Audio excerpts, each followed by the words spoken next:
Chennai 365, an effort by SKS in association with social, sports and cultural bodies to do good to a vibrant Chennai.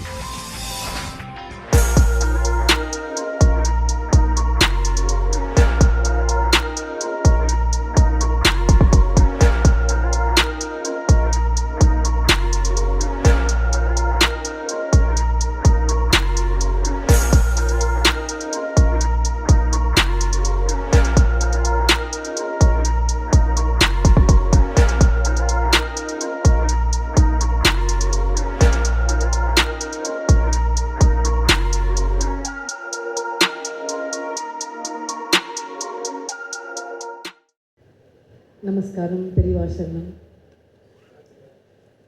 இன்னைக்கு காலையிலேருந்து அனுஷ வைபவம் ரொம்ப பிரமாதமாக போயிருக்கு.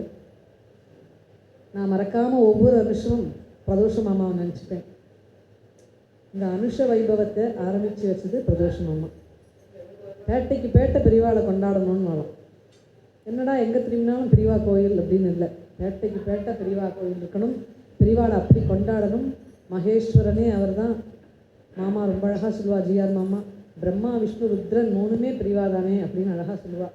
அப்படி பரமேஸ்வரனே நம்மளோட கூட இருந்து நம்ம அவர் எவ்வளோ கொண்டாடினோமோ தெரியாது, நம்மளை அவர் ஏகமாக கொண்டாடினார். பாரத பூமி ஃபுல்லாக நடந்து ஒவ்வொரு இடத்துலையும் எல்லாருக்கும் தரிசனம் கொடுத்து பரிபூர்ணமாக எல்லாரையும் இன்றளவும் ஆசீர்வாதம் பண்ணிட்டு இருக்கா பிரிவா. அப்படி இருந்த அந்த கருணாமூர்த்தியோட அனுஷ செலிப்ரேஷன் காலையிலேருந்து பண்ணிட்டு இருக்கோம்.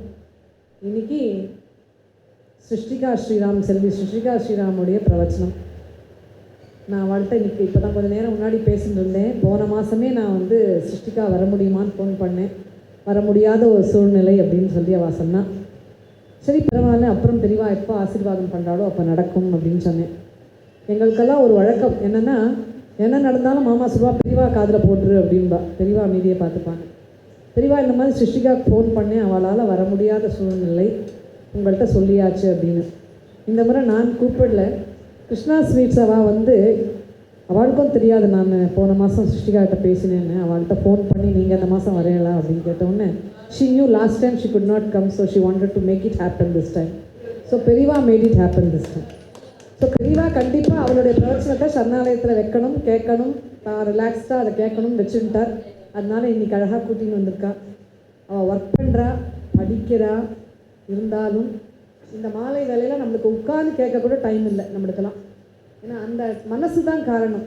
அந்த குழந்தை இந்த ஏஜில் இதை நடத்தி ஆகணும் அப்படின்னு பெரியவாள்கிட்ட பிரார்த்தனை பண்ணி ஆஃபீஸில் ஒரு பர்மிஷனையும் போட்டு அதுக்கான ஏற்பாடுகளையும் பண்ணிட்டு அழகாக வந்திருக்கா. She is certainly a motivator for all of us. நம்மளுக்கெல்லாம் ஓல்டர் ஜென்ரேஷனாக இருந்தாலும் சரி, யங்கர் ஜென்ரேஷனாக இருந்தாலும் சரி, beyond generation she certainly a motivator. சின்ன வயசுலேருந்தே அத்தனை அழகாக சனாதன தர்மத்துலேயும் நம்மளுடைய கல்ச்சரில் அத்தனை ஒரு ஆசை. இப்போ தான் லேட்டஸ்ட்டாக ஒரு போஸ்ட் அவளோடது பார்த்தேன். நெத்தி கிட்டுக்கிறதுக்கு எவ்வளோ சிரமப்பட்டா அப்படின்ட்டுன்னு. I don't know if anyone of you are following her on the Instagram. She has lovely messages, short messages for all of us. So அவளுக்கு இந்த நெத்திக்கு பொட்டு வச்சுக்கிறதுக்கு எத்தனை சேலஞ்ச் இருந்தது.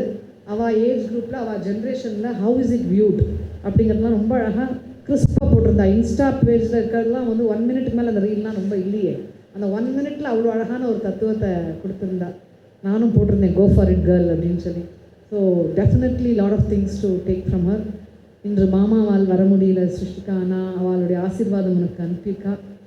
அப்பாவுக்கும் அவளுடைய நமஸ்காரத்தை தெரிவிச்சுருக்கா. மாமா சாரும் வந்திருக்கா, ஸ்ரீராம் சார் வந்திருக்கா கூட அவளோட. ஸோ அவள் 2 பேருக்கும் எங்களுடைய நமஸ்காரங்கள், பணிவான நமஸ்காரங்கள். பெரியவா அனுகிரகத்தில் இன்னும் நிறைய பண்ணணும் சிருஷ்டிகா. உங்களுக்காக உங்கள் பிரவச்சனம் கேட்கறதுக்காக நாங்கள் ரொம்பவே ஆவலாக இருக்கோம். நான் நினச்சிப்பேன் சிருஷ்டிகா அப்படிங்கிற பேர் என்னென்னு நான் அதை பூர்த்தி பண்ணும்போது சொல்கிறேன், எனக்கு மனசில் தோணுனதை. So over to you Srushtika. Periyava சரணம்.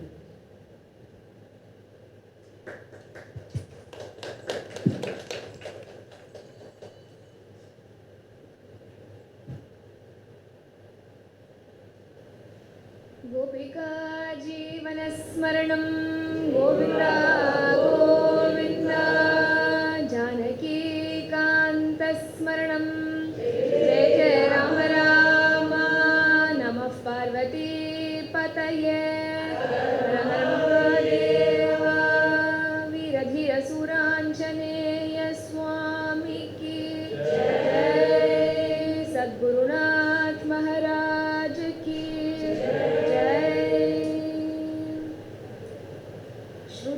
स्मृतिपुराणानामालयं करुणालयं नमामि भगवत्पादशङ्करं लोकशङ्करम् अपार करुणासिन्धुं ज्ञानदं शान्तरूपिणं श्रीचन्द्रशेखरगुरुं प्रणतोऽस्मि मुदान्वहम् श्रीमान् वेङ्कटनाथार्यः कवितार्किककेसरी वेदान्ताचार्यवर्यो मे सन्निधत्तां सदा हृदि रामाय रामभद्राय रामचन्द्राय वेदसे रघुनाथाय नाथाय सीतायाः पतये नमः अनन्तवैकुण्ठमुकुन्द कृष्ण गोविन्द दामोदर माधवेति वक्तुं समर्थोऽपि न वक्ति कश्चित् तवो जनानां व्यसनाभिमुख्यं नमः.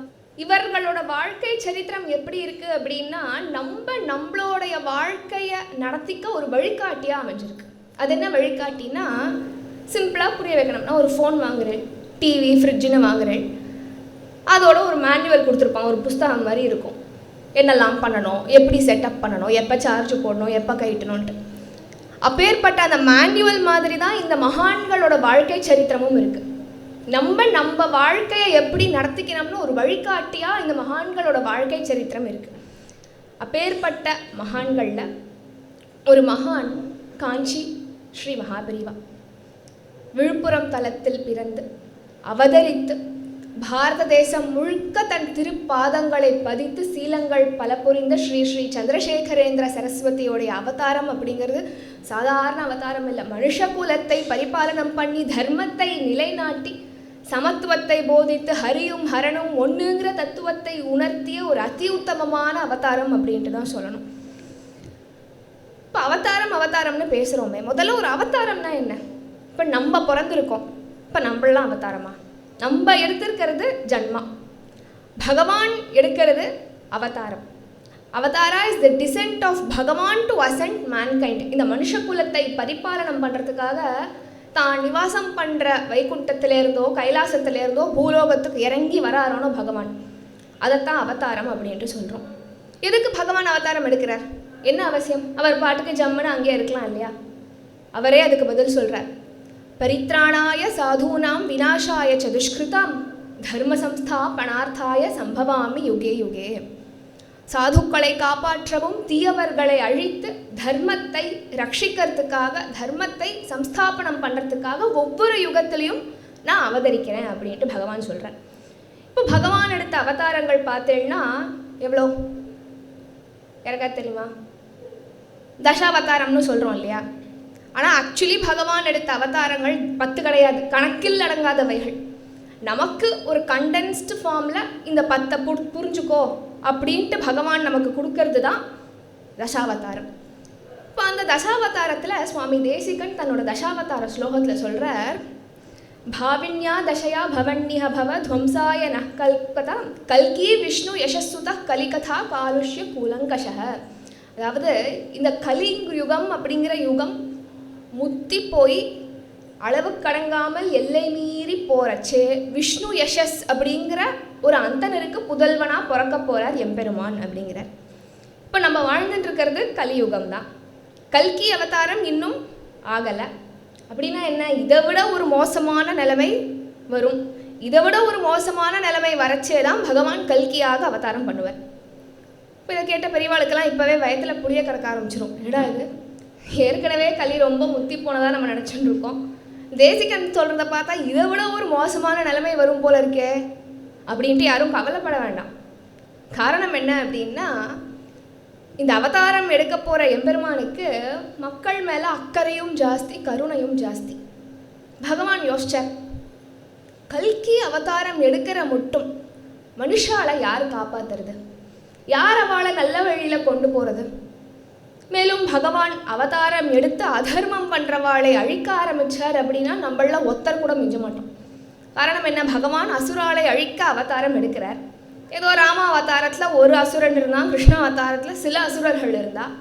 இப்போ இருக்கிற நிலைமையை பார்த்தா வீட்டுக்கு ஒன்று தெருவுக்கு 100 அசுராலாக சுற்றின்னு இருக்கோம். நம்ம ஒவ்வொருத்தருக்குள்ளேயும் ஒவ்வொரு அசுரன் வாழ்ந்துன்னு வரான். பகவான் பார்த்தார், இது சரிப்படாது, நம்ம அவதாரம் எடுத்து அதர்மம் பண்ணுற அசுரர்களை அழிக்க ஆரம்பித்தா இவாளில் ஒருத்தர் கூட மிஞ்ச மாட்டா. அதனால் நம்ம முந்தின யுகத்துக்கு யூஸ் பண்ண டாக்டிக்ஸ்லாம் இப்போ யூஸ் பண்ண முடியாது. கல்கி அவதாரம் ஆகிற மட்டும் கலி முக்தி போகிற மட்டும் மனுஷால எப்படியாவது நல்ல வழியில் கொண்டு வர ட்ரை பண்ணுவோம். இப்போ என்ன பண்ணுறது அப்படின்னு பகவான் யோசிச்சார். நல்ல விஷயத்த நல்லபடியாக நல்லவர்கள் மூலமாக சொன்னால் மனுஷாலும் நல்ல வழியில் போவாளே, நல்ல முடிவு தான். இப்போ முடிவை எப்படி அமுல்படுத்துறது, முடிவை எப்படி ப்ராக்டிஸ்க்கு கொண்டு வருது? சரி, நம்மளே அவதாரம் பண்ணி மனுஷாளுக்கு ஞானோபதேசம் வழங்கி அவளை நல்ல வழியில் கொண்டு போகலாம் அப்படின்ட்டு முடிவு பண்ணார் பகவான். ஞானோபதேசம் யாரால் கொடுக்க முடியும்? சாதாரண மனுஷாலால் கொடுக்க முடியுமா? இல்லை நீங்களோ நானோ கொடுத்தாதான் யாராவது உட்காந்து கேட்பாளா? படித்த சன்னியாசிகள் ஞானோபதேசம் சொன்னால், ஞானோபதேசம் கொடுத்தா மனுஷாலும் அதை கேட்டுப்பா, மக்களும் அதன்படி நடந்துப்பா. மேலும் எப்படி ஒரு காலகட்டத்தில் பகவான் அவதாரம் பண்ணுறார், சன்னியாசியாக அவதாரம் பண்ணுறார் அப்படின்னா, தேசம் முழுக்க சஞ்சாரம் பண்ணி தேசம் முழுக்க பரப்பியிருந்த அதர்மத்தை அழிக்கணும், தேசம் முழுக்க பரப்பியிருந்த துர்மதங்களை அழிக்கணும். இப்போ தேசம் முழுக்க யாரால் சஞ்சாரம் பண்ண முடியும்? ஒரு சன்னியாசியால் தான் சஞ்சாரம் பண்ண முடியும். கிரகஸ்தாளா குடும்ப பொறுப்போடு இருக்கிறவா தேசம் முழுக்க சஞ்சாரமும் பண்ண முடியாது. மேலும் சன்னியாசியாக இருந்தால் தேசம் முழுக்க சஞ்சாரம் பண்ணிகிட்டே இருக்கணும்னு ஒரு சாஸ்திரத்தில் ரூலே இருக்குது. ஒரே இடத்துல இருந்தால் லோக்கல் அட்டாச்மெண்ட் ஆகிடும் இல்லையா அவளுக்கு. அதனால் ஒரு சன்னியாசியாக அவதாரம் பண்ணி மக்களுக்கு நல்ல விஷயத்த நல்லபடியாக நல்லவர்கள் மூலமாக சொல்லி மனுஷாலை நல்ல வழியில் கொண்டு போகலாம் அப்படின்ட்டு முடிவு பண்ணி பகவான் ஒரு அவதாரம் எடுத்தார். அப்படிப்பட்ட ஒரு அவதாரம் தான் நம்மளுடைய பெரியவாளுடைய அவதாரம். அது என்ன, எப்படி பெரியவா பகவான் தான் பெரியவாளா அவதாரம் பண்ணார் அப்படின்ட்டு நான் எப்படி சொல்கிறேன், எப்படி அது சாத்தியம் அப்படின்ட்டு கேட்டால், ஒரு சமயம் பெரியவா ஒரு ஃபோட்டோவை பார்த்தாராம். அந்த ஃபோட்டோ எப்படி அமைஞ்சிருந்ததுன்னா, முதல்ல ஆதிகுருவான தட்சிணாமூர்த்தி, அதுக்கு கீழே ஆதிசங்கர பகவத் பாதாளுக்கு கீழே மகாபெரிவா, அந்த மாதிரி அந்த ஃபோட்டோ அமைஞ்சிருந்தது. அந்த ஃபோட்டோவை பார்த்து இப்படி கையை காமிச்சு கேட்டாராம், என்ன ஃபோட்டோ இது, ஏன் இப்படி போட்டிருக்கா அப்படின்னு கேட்டார். எப்படி பதில் சொல்ல முடியும்? யாரால் பதில் சொல்ல முடியும்? பதில் சொல்ல முடியாத கேள்விகளை தான் கேட்பார் அவர். யாரும் எந்த பதிலும் சொல்லலை. அவரே சில நாழி கழிச்சு சொல்கிறாராம், ஓ அவர் தான் இவர் தான் அவர் அப்படிங்கிறதுனால தான் இந்த ஃபோட்டோவை போட்டிருக்காளோ என்னவோ அப்படிங்கிறாரு. தன்னோட அவதார ரகசியத்தை சூக்ஷ்மமாக வெளிப்படுத்துகிறார் பாருங்க. ஆனால் இதில் என்ன ஒரு முக்கியமான விஷயம் என்னென்னா, இத்தனை பண்ணியும் ஒரு மாய மந்திரம் இல்லை, இயற்கைக்கு மீறி எந்த ஒரு விஷயத்தையும் சாதிக்கலை, நான் தான் கடவுள் நான் தான் பரமாத்மான்னு தம்பட்டம் அடிச்சுக்கலை. இது எல்லாத்தையும் மீறி அவரே கத்தின்னு அவர் காலில் போய் சில பேர் விழறா இல்லையா, அவளுக்கு தெரிஞ்சிடும் அவர் யார் அப்படின்ட்டு. அவர் சரித்திரம் அப்படிங்கிறது ஒரு பெரிய சாகரம், தேனொழுகும் தித்திக்கும் சாகரம். அது சரித்திரம்னே சொல்ல முடியாது, தித்திக்கும் சாகரம் தான் சொல்ல முடியும். ஏன் அப்படி சொல்கிறேன்னா, இதை சொல்ல சொல்ல கேட்க கேட்க தெரிஞ்ச விஷயமா இருந்தால் கூட சொல்கிறவாளுக்கும் கேட்குறவாளுக்கும் ஒரு பரமானந்தம் ஏற்படும் பாருங்கோ, அதை வார்த்தையால் வர்ணிக்க முடியாது. ஒருத்தர் கேட்டாராம், ஜாங்கிரி எப்படி இருக்கும் அப்படின்னு. ஜாங்கிரி எப்படி இருக்குன்னு கேட்டால் ஸ்வீட்டாக இருக்கும்னு சொல்லலாம். ஸ்வீட்டாக இருக்கும்னு சொல்லியும் ஸ்வீட் எப்படி இருக்கும்னு கேட்டால் எப்படி சொல்கிறது, சொல்ல முடியாது இல்லையா. அதை பிச்சு வாயில் வருவா போட்டுட்டாதான் ஜாங்கிரி எப்படி இருக்கும் ஸ்வீட் எப்படி இருக்கும்னு தெரியும். அதே மாதிரி தான் பெரியவா சரித்திரமும். அந்த தித்திக்கும் சாகரத்துக்குள்ளே ஒரு காலடி நம்ம எடுத்து வச்சா போகிறோம், நமக்கு அது புரிஞ்சு போயிடும் எப்பேற்பட்ட சாகரம் அது, எப்பேற்பட்ட சரித்திரம் அது அப்படின்ட்டு. அதனால் பெரியவா சரித்திரத்தை அனுபவிச்சாதான் அந்த சரித்திரம் எவ்வளோ இனிமையானது அப்படின்ட்டு நமக்கு புரிய வருது. பெரியவாளோட அவதரிக்கை ஜெயவருடம் வைகாசி மாதம் அனுஷ நட்சத்திரம் பகல் வேளை 1:16 ஸ்ரீமதி மகாலட்சுமி அம்மாள் என்கின்ற புண்ணியவதிக்கும் ஸ்ரீ சுப்பிரமணிய சாஸ்திரிங்கிற வேத வித்துக்கும் 2வது குழந்தையாக பிறக்கிறார், அவதரிக்கிறார் அந்த சாக்ஷாத் கைலாசபதியான சிவபெருமான். எந்த ஒரு பாக்கியம் கௌசல்யா தேவிக்கும் தசரத மகாராஜாவுக்கும் கிடைச்சதோ, எந்த ஒரு பாக்கியம் தேவகி வசுதேவருக்கும் யசோதா நந்தகோபருக்கும் கிடைச்சதோ, எந்த ஒரு பாக்கியம் ஆரியாம்பாள் சிவகுரு தம்பதிக்கு கிடைச்சதோ, எந்த ஒரு பாக்கியம் காந்திமதி தாயாருக்கும் கேசவ சோமையாஜிக்கு கிடைச்சதோ, அதே பாக்கியம் இங்கே மகாலட்சுமி அம்மாளுக்கும் சுப்பிரமணிய சாஸ்திரிக்கும் கிடைக்கிறது. ஆழ்வார் பாடுறார், மண்ணு புகழ் கோசலை தன் மணிவயிறு வாய்த்தவனேங்கிறார். அதே மாதிரி நம்ம மகாலட்சுமி அம்மாளுடைய அந்த மணிவயிற்றில் தானே அவதாரம் பண்ணுறார் பெரியவா. எப்பேற்பட்ட பாக்கியம்! பெரியவா பிறந்த குடும்பத்தில் சுபீக்ஷம் பெறுகிறது. பிறந்த குழந்தைக்கு சுவாமிநாதன் அப்படின்ட்டு பேர் வைக்கிறான். அவளுடைய குலதெய்வம் சுவாமிமலையின் சுவாமி சுவாமிநாதன். முதல் பிள்ளை பெரியவாளுடைய அண்ணாவுக்கு தாத்தாவுடைய பெயர் கணபதி. ஸோ முதல் பிள்ளைக்கு கணபதி, ரெண்டாவது பிள்ளைக்கு சுவாமிநாதன். பெரியவா பிறந்த குடும்பத்தில் சுபீக்ஷம் பெருக அடுத்தடுத்ததாக 4 குழந்தைகள் பிறக்கிறாளாம். மொத்தத்தில் 6 குழந்தைகள். ஷண்மதம் மாதிரி தான் அவள் பெயர்களும் அமைஞ்சிருந்தது. கணபதி கானாபத்யம், சுவாமிநாதன் கௌமாரம், கிருஷ்ணமூர்த்தி வைஷ்ணவம், சதாசிவம் சைவம், லலிதாம்பாள் சாக்தம், சாம்பமூர்த்தி சௌரம். இந்த மாதிரி 6 குழந்தைகள் ஷண்மதம் மாதிரி, பெயர்களும் ஷண்மதம் மாதிரியே அமைஞ்சிருக்கு. 7 குழந்தைகளை கம்சனுக்கு பலி கொடுத்துட்டு 8வது குழந்தையாக தான் பிறக்கிறார் கிருஷ்ண பரமாத்மா. 60,000 வருஷம் தவமிருந்து அஸ்வமேத யாகம் புத்திரகாமேஷ்டி யாகம்னு எல்லாத்தையும் பண்ணிட்டு தான் ராமபிரான் பிறக்கிறார்.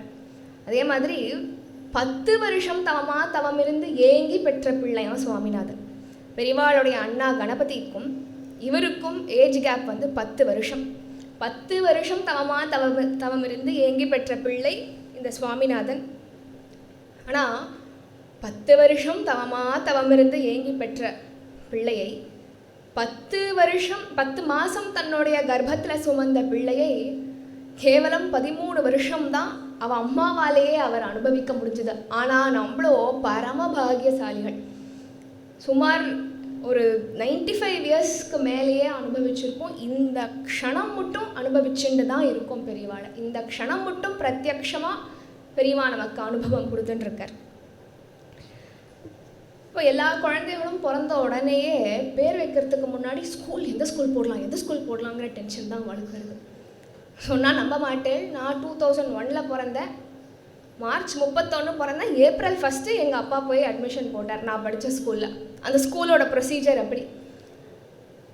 இங்கே சுவாமிநாதன் பிறந்த உடனே 7 வருஷம் அவர் ஸ்கூலுக்கே போகலையாம். அப்படின்னா ஸ்கூலுக்கே போகலன்னா பெரியவாளுக்கு படிக்க தெரியாதா எழுத தெரியாதான்னு கேட்டால், இந்த காலத்துலலாம் ஹோம் ஸ்கூலிங்னு சொல்கிறா இல்லையா, புது கான்செப்ட். ஸ்கூலுக்கே அனுப்பாமல் ஆற்றுலேயே வச்சுட்டு எல்லாத்தையும் கற்றுக் கொடுக்குறது புது கான்செப்ட் இல்லை. பெரியவாளே அதான் பண்ணியிருக்கேன். 7 வயசு மட்டும் ஸ்கூலுக்கே போகலை. எல்லா சாஸ்திரத்தையும் சங்கீதம் உட்பட எல்லாத்தையும் சுப்பிரமணிய சாஸ்திரிக்கிட்டேயே கற்றுண்டு வரார். உபநயனம் ஆச்சு. அப்போது பெரியவாளுடைய குடும்பம் திண்டிவனத்துக்கு ஜாக மாதிரி போனால் அப்போ தான் முதல்ல அர்காட் அமெரிக்கன் மிஷன் அப்படிங்கிற ஒரு கிறிஸ்துவ பள்ளியில் போய் குழந்தைய சேர்க்குறான். 7 வயசில் தான் முதல்ல ஸ்கூலுக்கே போனார்னா, முதல்ல 7 வயசில் போய் எல்கேஜி சேர்ந்தாருன்னு யாரும் யோசிக்க வேண்டாம். நம்ம பெரியவா சேர்ந்தது 2ஆம் ஃபார்ம், அதாவது இன்னி தேதி பிரகாரம் 8th ஸ்டாண்டர்டில் போய் சேர்றாரு. அப்போனா எவ்வளோ ஜீனியஸாக இருந்திருப்பாருன்னு யோசிச்சு பாருங்க.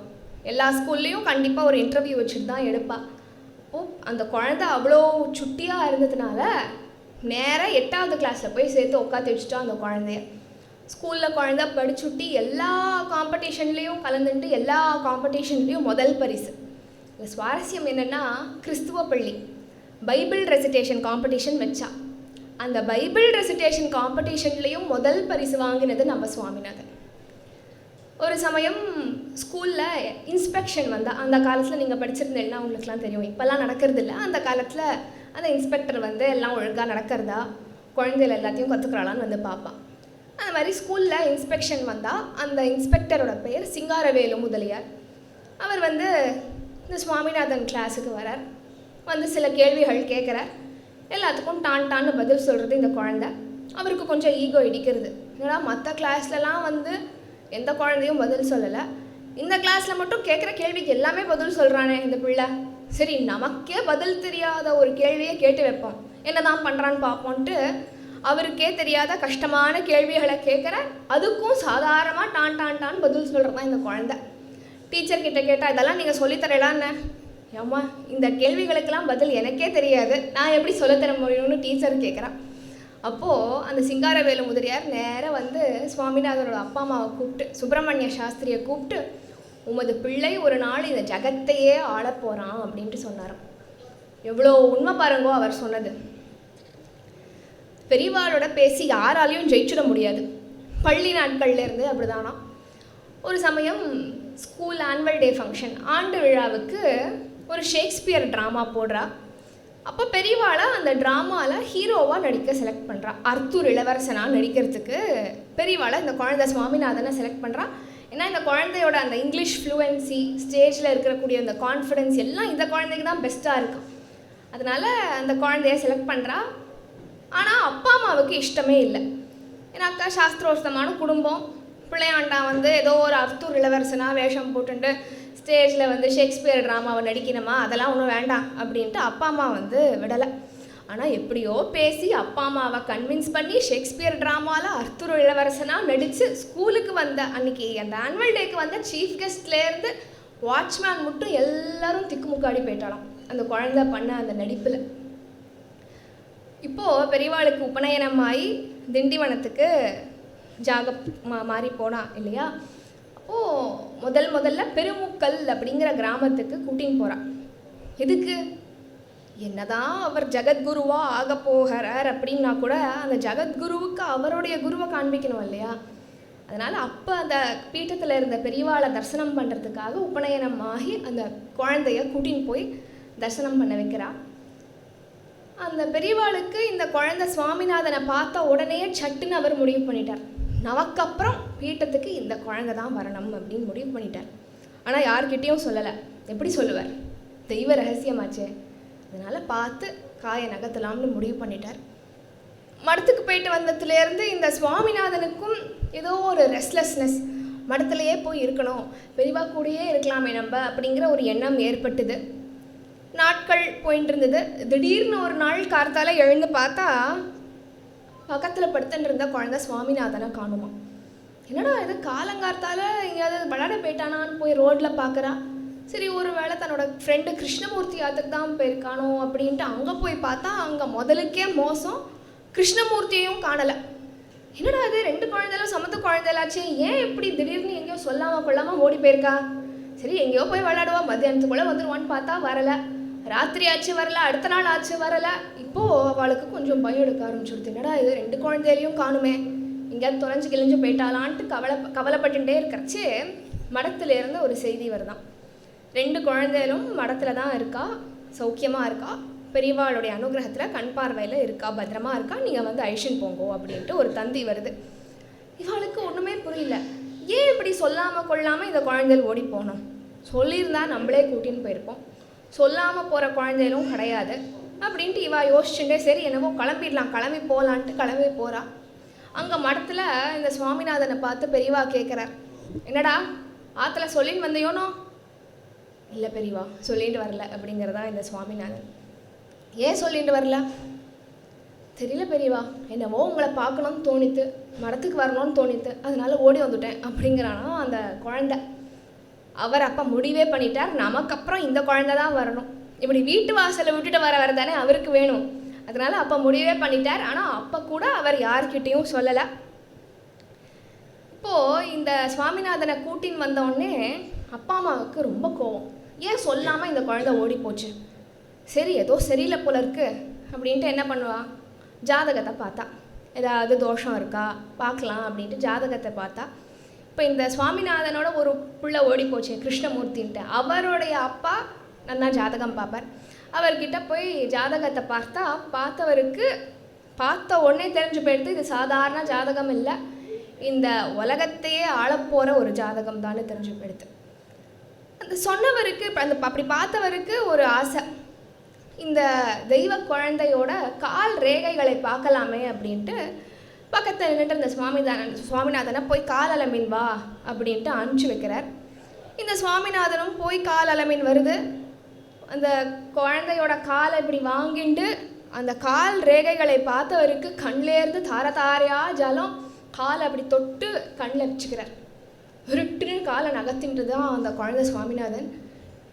இவருக்கு என்ன சொல்கிறதுனே புரியல. காரணம் என்ன அப்படின்னா, அந்த குழந்தையோட கால்களில் சங்கரேகை, சக்கரரேகை, மகர ரேகை, தனுர் ரேகை ஸ்ரீமன் நாராயணனுக்கு எப்படி இருக்குமோ அதே மாதிரி இந்த குழந்தைக்கு இருக்கான். என்ன சொல்கிறதுனே தெரியல. தன்னோட ஸ்நேகிதனான சுப்பிரமணிய சாஸ்திரி கிட்ட என்ன சொல்லுவார்?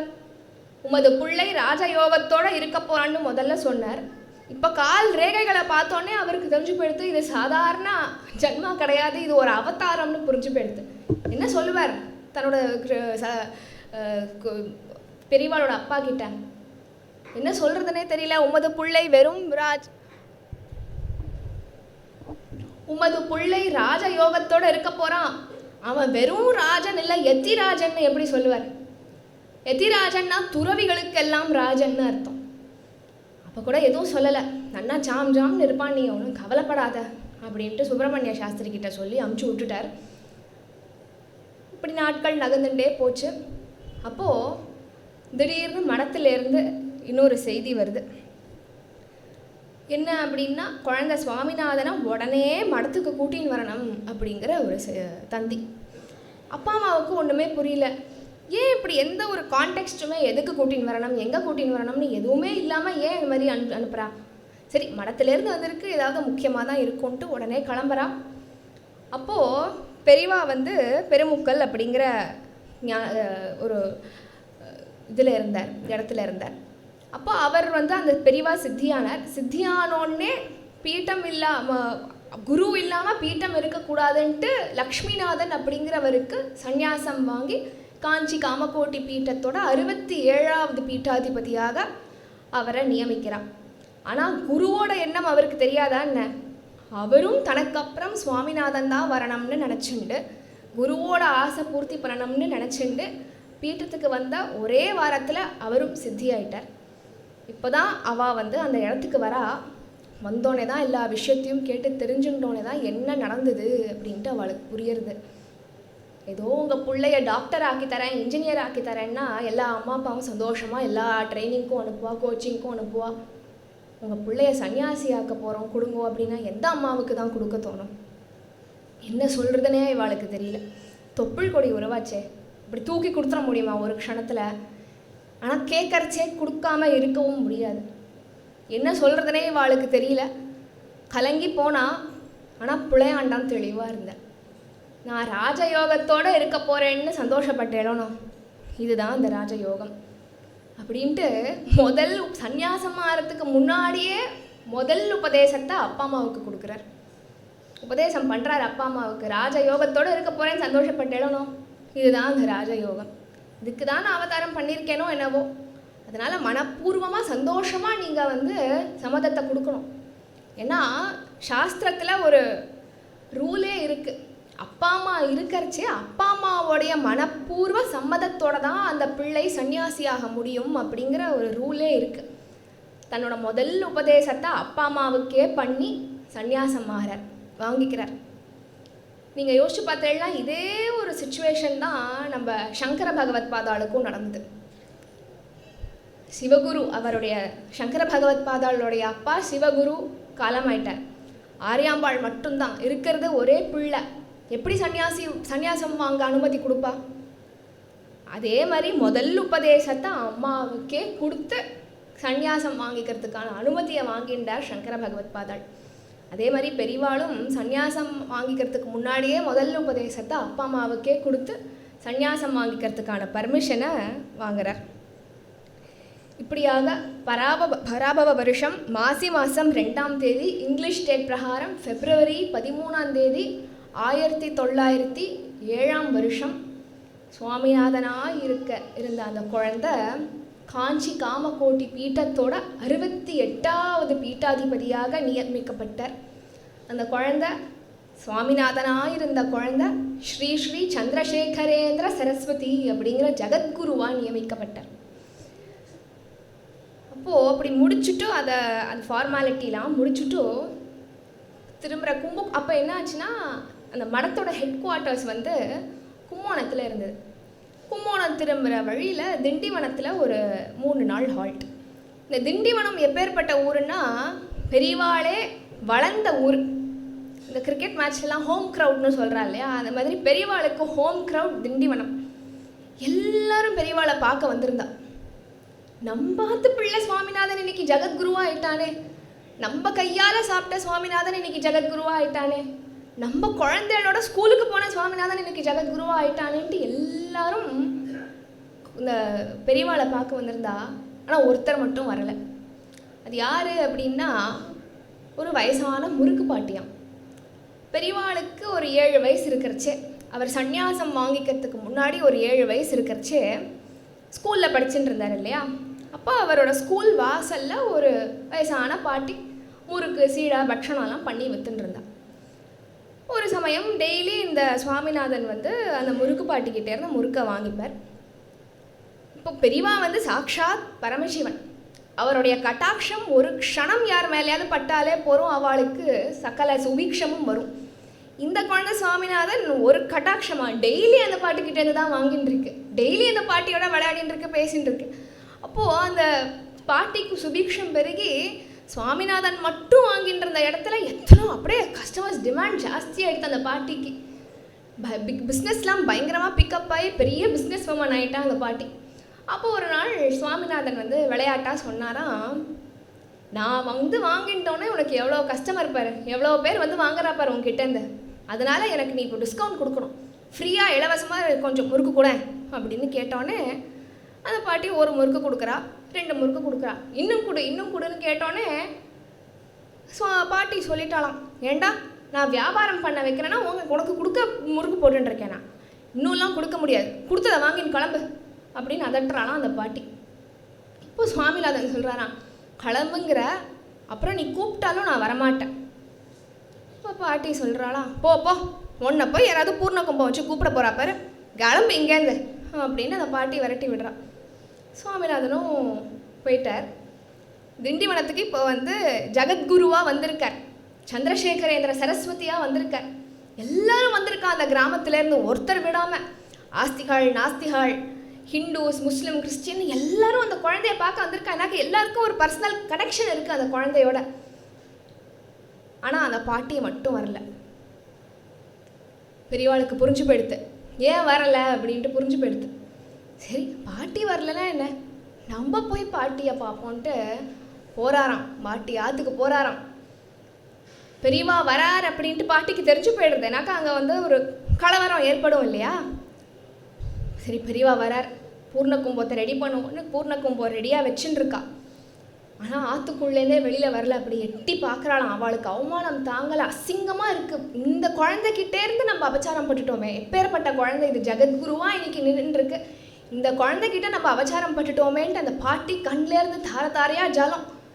பெரியவா வந்து பாட்டி வந்து அழைக்கணுன்ட்டெல்லாம் வந்து எக்ஸ்பெக்டே பண்ணலை. அவர் பாட்டுக்கு உள்ளே போகிறார், என்னமோ அவர் ஆகும் மாதிரி. அவர் உள்ளே போனோடனே பாட்டி உள்ளே போய் ஓடி பூர்ண கும்பத்தை எடுத்துன்னு வரா. ஆனால் பெரியவாளை நிமிந்து கூட பார்க்கல. அவளுக்கு அவ்வளோ அசிங்கமாக இருக்குது, அவமானமாக இருக்குது, கண்ணிலேருந்து தர தரையாக ஜலம் கொட்டின்னு இருக்கு. பெரியவாளுக்கு அவளோட கஷ்டம் புரிஞ்சு போயிடுது. நான் வரமாட்டேன்னு சொன்னேன் வந்துட்டேன், நீ தரமாட்டேன்னு சொன்னேன் தந்துட்டேன், எல்லாம் சரியா சொன்னோம் அப்படிங்கிறார். யாரு? ஜெகத்குரு. நீ வரமாட்டேன்னு சொன்னேன் வந்துட்டேன், நீ தரமாட்டேன்னு சொன்னேன் தந்துட்டேன் அப்படின்னு சொல்லி ஒரு சாதாரண முறுக்கு பாட்டியை சமாதானப்படுத்துகிறார். நம்ம என்னடான்னா என்னைக்கோ வச்சுட்டு ஒரு சண்டையை வச்சு ஒரு ஈகோவை கலப்பிண்டு ஒரு ஃபர்கிவ்னஸ்ஸே இல்லாமல் இருக்கோம். ஆனால் அவர் வந்து ஜெகத்குரு, போ நீ ஒன்றும் வர வேண்டாம், உன்னை போய் பூர்ண கும்பம் வச்சு அழைக்க போகிறேன் பாருன்னு சொன்ன அதே பாட்டியாகத்துக்கு வந்து பூர்ண கும்பத்தை வாங்கிண்டு அந்த பாட்டிக்கு அனுகிரகம் பண்ணுறார். எப்பேற்பட்ட கருணாமூர்த்தி பாருங்க. அதுக்கு சொல்கிறேன், 13 வயசு ஆனால் அந்த சன்னியாசி நெத்தியில் திருநீர் பட்ட, கழுத்தில் ருத்ராட்ச கொட்டை, கையில் அந்த தண்டத்தை ஏந்திண்டு காவி காஷாடையை உடுத்திண்டு அப்படியே ஜெகஜோதியாக ஜொலிச்சுன்னு இருக்கான். எல்லாருக்கும் பார்த்தோன்னே தெரிஞ்சு போயிடுது இது சாதாரண குழந்தையில தெய்வ குழந்தை அப்படின்ட்டு. 13 வயசில் வந்து சன்னியாசியாருதுங்கிறது எவ்வளோ பெரிய விஷயம், சாதாரண விஷயம் இல்லை. 13 வயசில் எல்லாரும் வந்து ஜீனியஸாக இருந்துட்டு ப்ராடிஜியாலாம் இருக்கலாம். ஆனால் சந்நியாசம்ங்கிறது ஒரு வே ஆஃப் லைஃப். எல்லாத்தையும் அப்படியே உதறிட்டு போகணும். கலர் சட்டை பேண்ட்டு போட்டுக்கிற வயசில் காவி காஷாடையை உடுத்திக்கணும். பாட்டு பாடுற வயசில் வேதாந்தம் சித்தாந்தம்னு உபதேசம் பண்ணிட்டு இருக்கணும். ஓடி ஆடி விளையாடுற வயசில் பூஜா புனஸ்காரம் தியானம்னு உட்காந்துருக்கணும். சாதாரண விஷயமா 13 வயசில் சந்நியாசம் வாங்கிக்கிறதுன்ட்டு பெரியவா வாங்கிட்டார். 13 வயசான அந்த சன்னியாசி எங்கே போனாலும் ஆஸ்திகாலாக இருந்தாலும் சரி நாஸ்திகாலாக இருந்தாலும் சரி எல்லாரும் பார்க்க வருவாளாம். அதுதான் பெரியவா மேஜிக் அப்படிங்கிறது. எல்லாரையும் இழுக்கிறார். அவர் அப்படி சந்நியாசம் வாங்கிட்டு போன முதல் ஒரு இடம் என்ன அப்படின்னா திருச்சி ஜம்புகேஸ்வரர் அகிலாண்டேஸ்வரி திருக்கோயில், திருஆனைக்காவல். யானை வந்து பூஜை பண்ணதுனால அந்த ஸ்தலத்துக்கு அப்படி ஒரு பேர். ரொம்பவே விசேஷமான ஸ்தலம். இன்ஃபேக்ட் அகிலாண்டேஸ்வரி அம்பாள் அங்கே முதல்ல உக்ர ரூபமாக தான் இருந்தாலும். ஆதிசங்கர பகவத் பாதாள் வந்து ஸ்தோத்திரம் பண்ணி அம்பாளோட அந்த கோபத்தை ஒரு தாழங்கம் செஞ்சு அம்பாளை சாந்தமாக்கினார் ஆதிசங்கர பகவத் பாதாள். இப்போ முதல்ல அவர் எழுந்தருளின ஒரு ஈவெண்ட் அப்படிங்கிறது இந்த திருச்சி ஜம்புகேஸ்வரர் அகிலாண்டேஸ்வரி கோவில் கும்பாபிஷேகம்.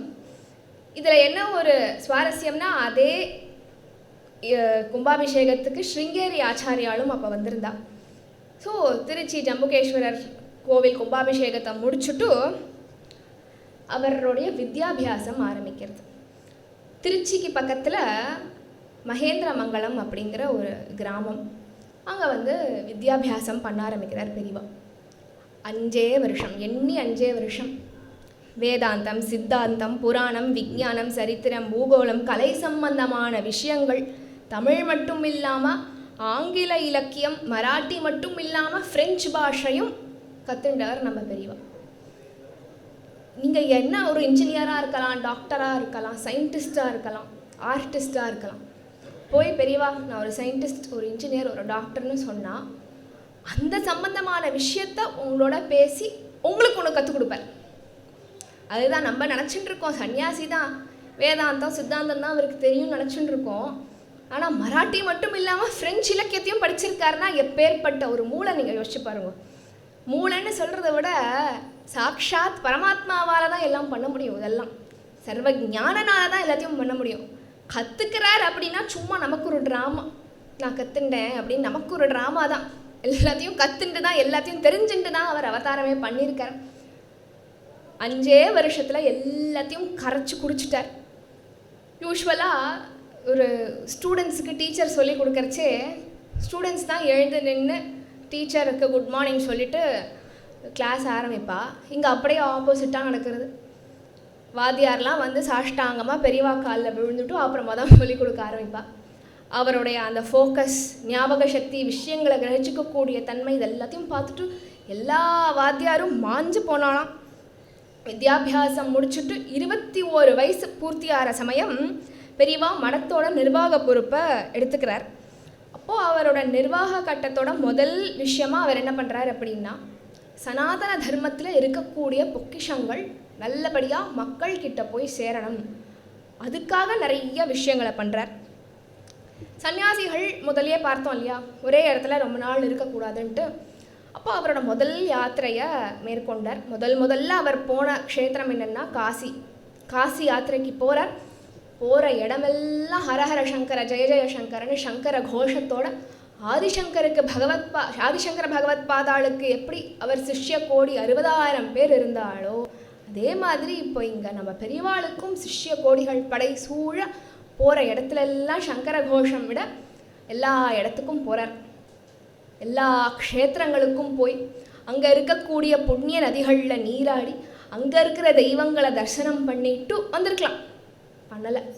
ஒவ்வொரு கிராமத்துக்கும், ஒவ்வொரு மாநிலத்துக்கும், ஒவ்வொரு தெருவுக்கும், ஒவ்வொரு வீட்டுக்கும் போய் போய் போய் போய் அங்கே இருக்கிற எல்லாருக்கும் தரிசனம் கொடுத்து அனுகிரகம் பண்ணி, இதில் என்ன ஒரு ஹைலைட்டுனா எல்லா இடத்துக்கும் நடந்தே போனார். அதனால தான் நடமாடும் தெய்வமானாரோ என்னவோ. இன்ஃபேக்ட் பெரியவா வீடியோ கிளிப்பிங்ஸ்லாம் நீங்கள் பார்த்தேன்னா தெரியும் நமக்கு, அவர் நடக்கலை, ஓடுறார். அவர் வந்து ஒரு 60 வயசு 70 வயசுக்கு ஓடி போயின்ட்டுருப்பார், நடந்து போயின்ட்டுருப்பார். 20 வயசில் இருக்கக்கூடிய சிஷ்யாள்லாம் மூச்சு வாங்கிட்டு பின்னாடி போவாள். 85 வயசு மட்டும் எல்லா இடத்துக்கும் நடந்தே போனார். நினச்சி பார்க்க முடியுமா? இன்ஃபேக்ட் ஒரு 40 km/h ஒரு இடத்துக்கு 15 minutes போகலாம், 15 நிமிஷத்தில் போகலான் இருந்ததுன்னா நம்ம பெரியவா 7 நிமிஷம் 8 நிமிஷத்துலேயே போவாராம்.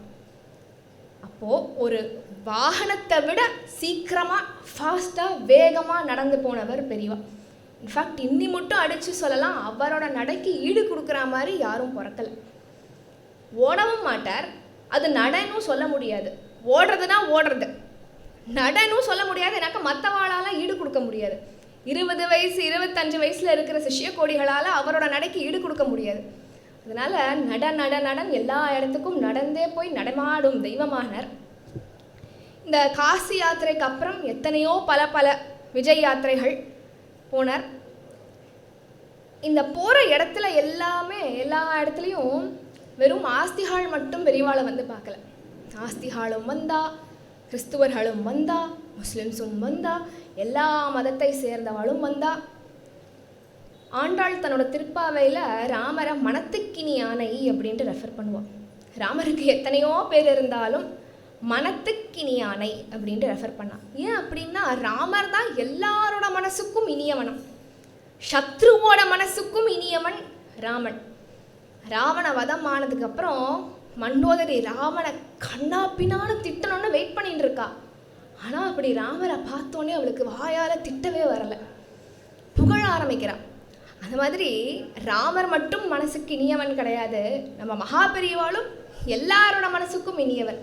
ஏதோ பக்தாளோட மனசுக்கு இனியவராக எல்லாரும் இருக்கலாம், ஆனால் நாஸ்திகாகளுடைய மனசுக்கும் இனியவர் நம்ம பெரியவா. அதுதான் மகாபெரியவா மேஜிக் அப்படின்னே சொல்லலாம். சனாதன தர்மத்தையும் வேதசாஸ்திர புராண பொக்கிஷங்களையும் பாதுகாத்து மக்களிடம் நல்லபடியாக கொண்டு போய் சேர்க்கணும் அப்படிங்கிறது அவருடைய நோக்கம். இதில் பெரியவாளுக்கு முக்கியமாக 2 விஷயத்தில் ஈடுபாடு ரொம்ப ஜாஸ்தி. ஒன்று தர்ம பரிபாலனம், இன்னொன்று வேத சம்ரக்ஷணம். தர்மோ ரக்ஷதி ரக்ஷித. இந்த நாடு நன்னா இருக்கணும் அப்படின்னா அந்த நாட்டு மக்கள் தர்ம வழியில் போகணும், தர்ம பாதையில் நடக்கணும். அதே மாதிரி உலகமே நன்னா இருக்கணும் அப்படின்னா வேதத்தையும் வேதம் ஓதரவாளையும் மதிக்கணும் அப்படின்ட்டு திருப்பி சொல்லிட்டு இருப்பார் பெரியவா. அதே மாதிரி அவருக்கு இந்த வாயில்லா பிராணிகள் மேலே ஒரு அதீத பிரீத்தி, எஸ்பெஷலி இந்த பசுமாட்டு மேலே அதீத பிரீத்தி. ஒரு சமயம் ஸ்ரீமடத்தில் இருக்கக்கூடிய கோசாலையில் ஒரு பசு நிறமாத கர்ப்பிணியாக இருக்குது. ஆனால் அதால் பிரசவிக்கவே முடியல. இந்த மடத்துக்காரெல்லாம் வந்து பார்க்குறா, ஏதோ அவஸ்தைப்படுறது, பிரசவமும் ஆகலை, ஏதோ பிரச்சனைன்னு அவளை தெரிஞ்சு போயிடுத்து. உடனே வைத்தியர்களை கூப்பிடுறா, வெட்டினரி டாக்டர்ஸ் வரா.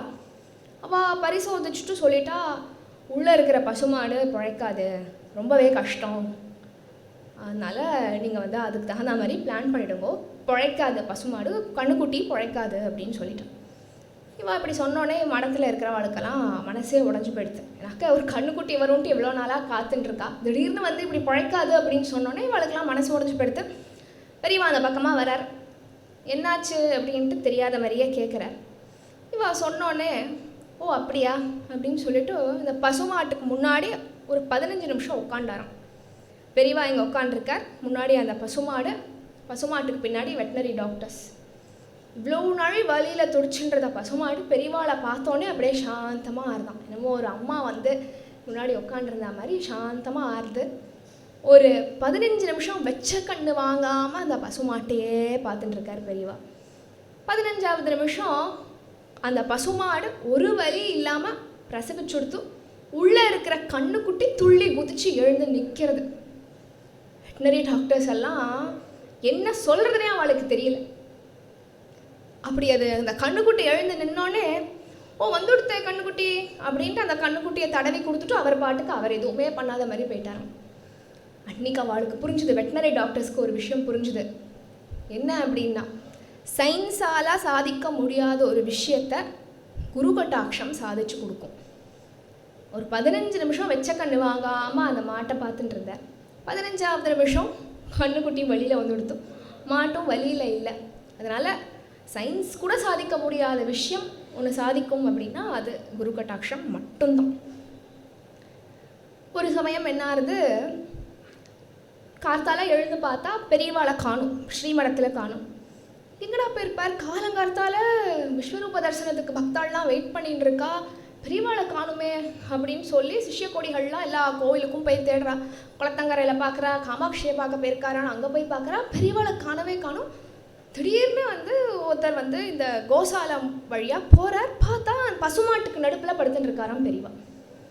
இவருக்கு திடுதுக்குன்னு எடுத்து, என்ன பெரியவா மடத்தில் எல்லாரும் உங்களை எங்கெங்கேயோ தேடின்னு இருக்கா, நீங்கள் என்னடானா இங்கே படுத்துட்டு இருக்கேளே, என்னாச்சு அப்படின்னு கேட்டோன்னே இவர் எழுந்து உட்காந்து பொறுமையாக பதில் சொல்கிறாராம். அது ஒன்றும் இல்லைடா, ராத்திரி தூக்கமே வரல. தூக்கம் வராதனால எழுந்து உட்காந்து யோசிச்சுட்டு இருந்தேன். என்ன யோசிச்சுட்டு இருந்தேன் அப்படின்னா, இந்த உலகத்தில் இருக்கிற எல்லா உயிர் பிராணிகளுக்கும் எப்படி ஆகாரம் கிடைக்கிறது அப்படின்ட்டு யோசிச்சுட்டு இருந்தேன்.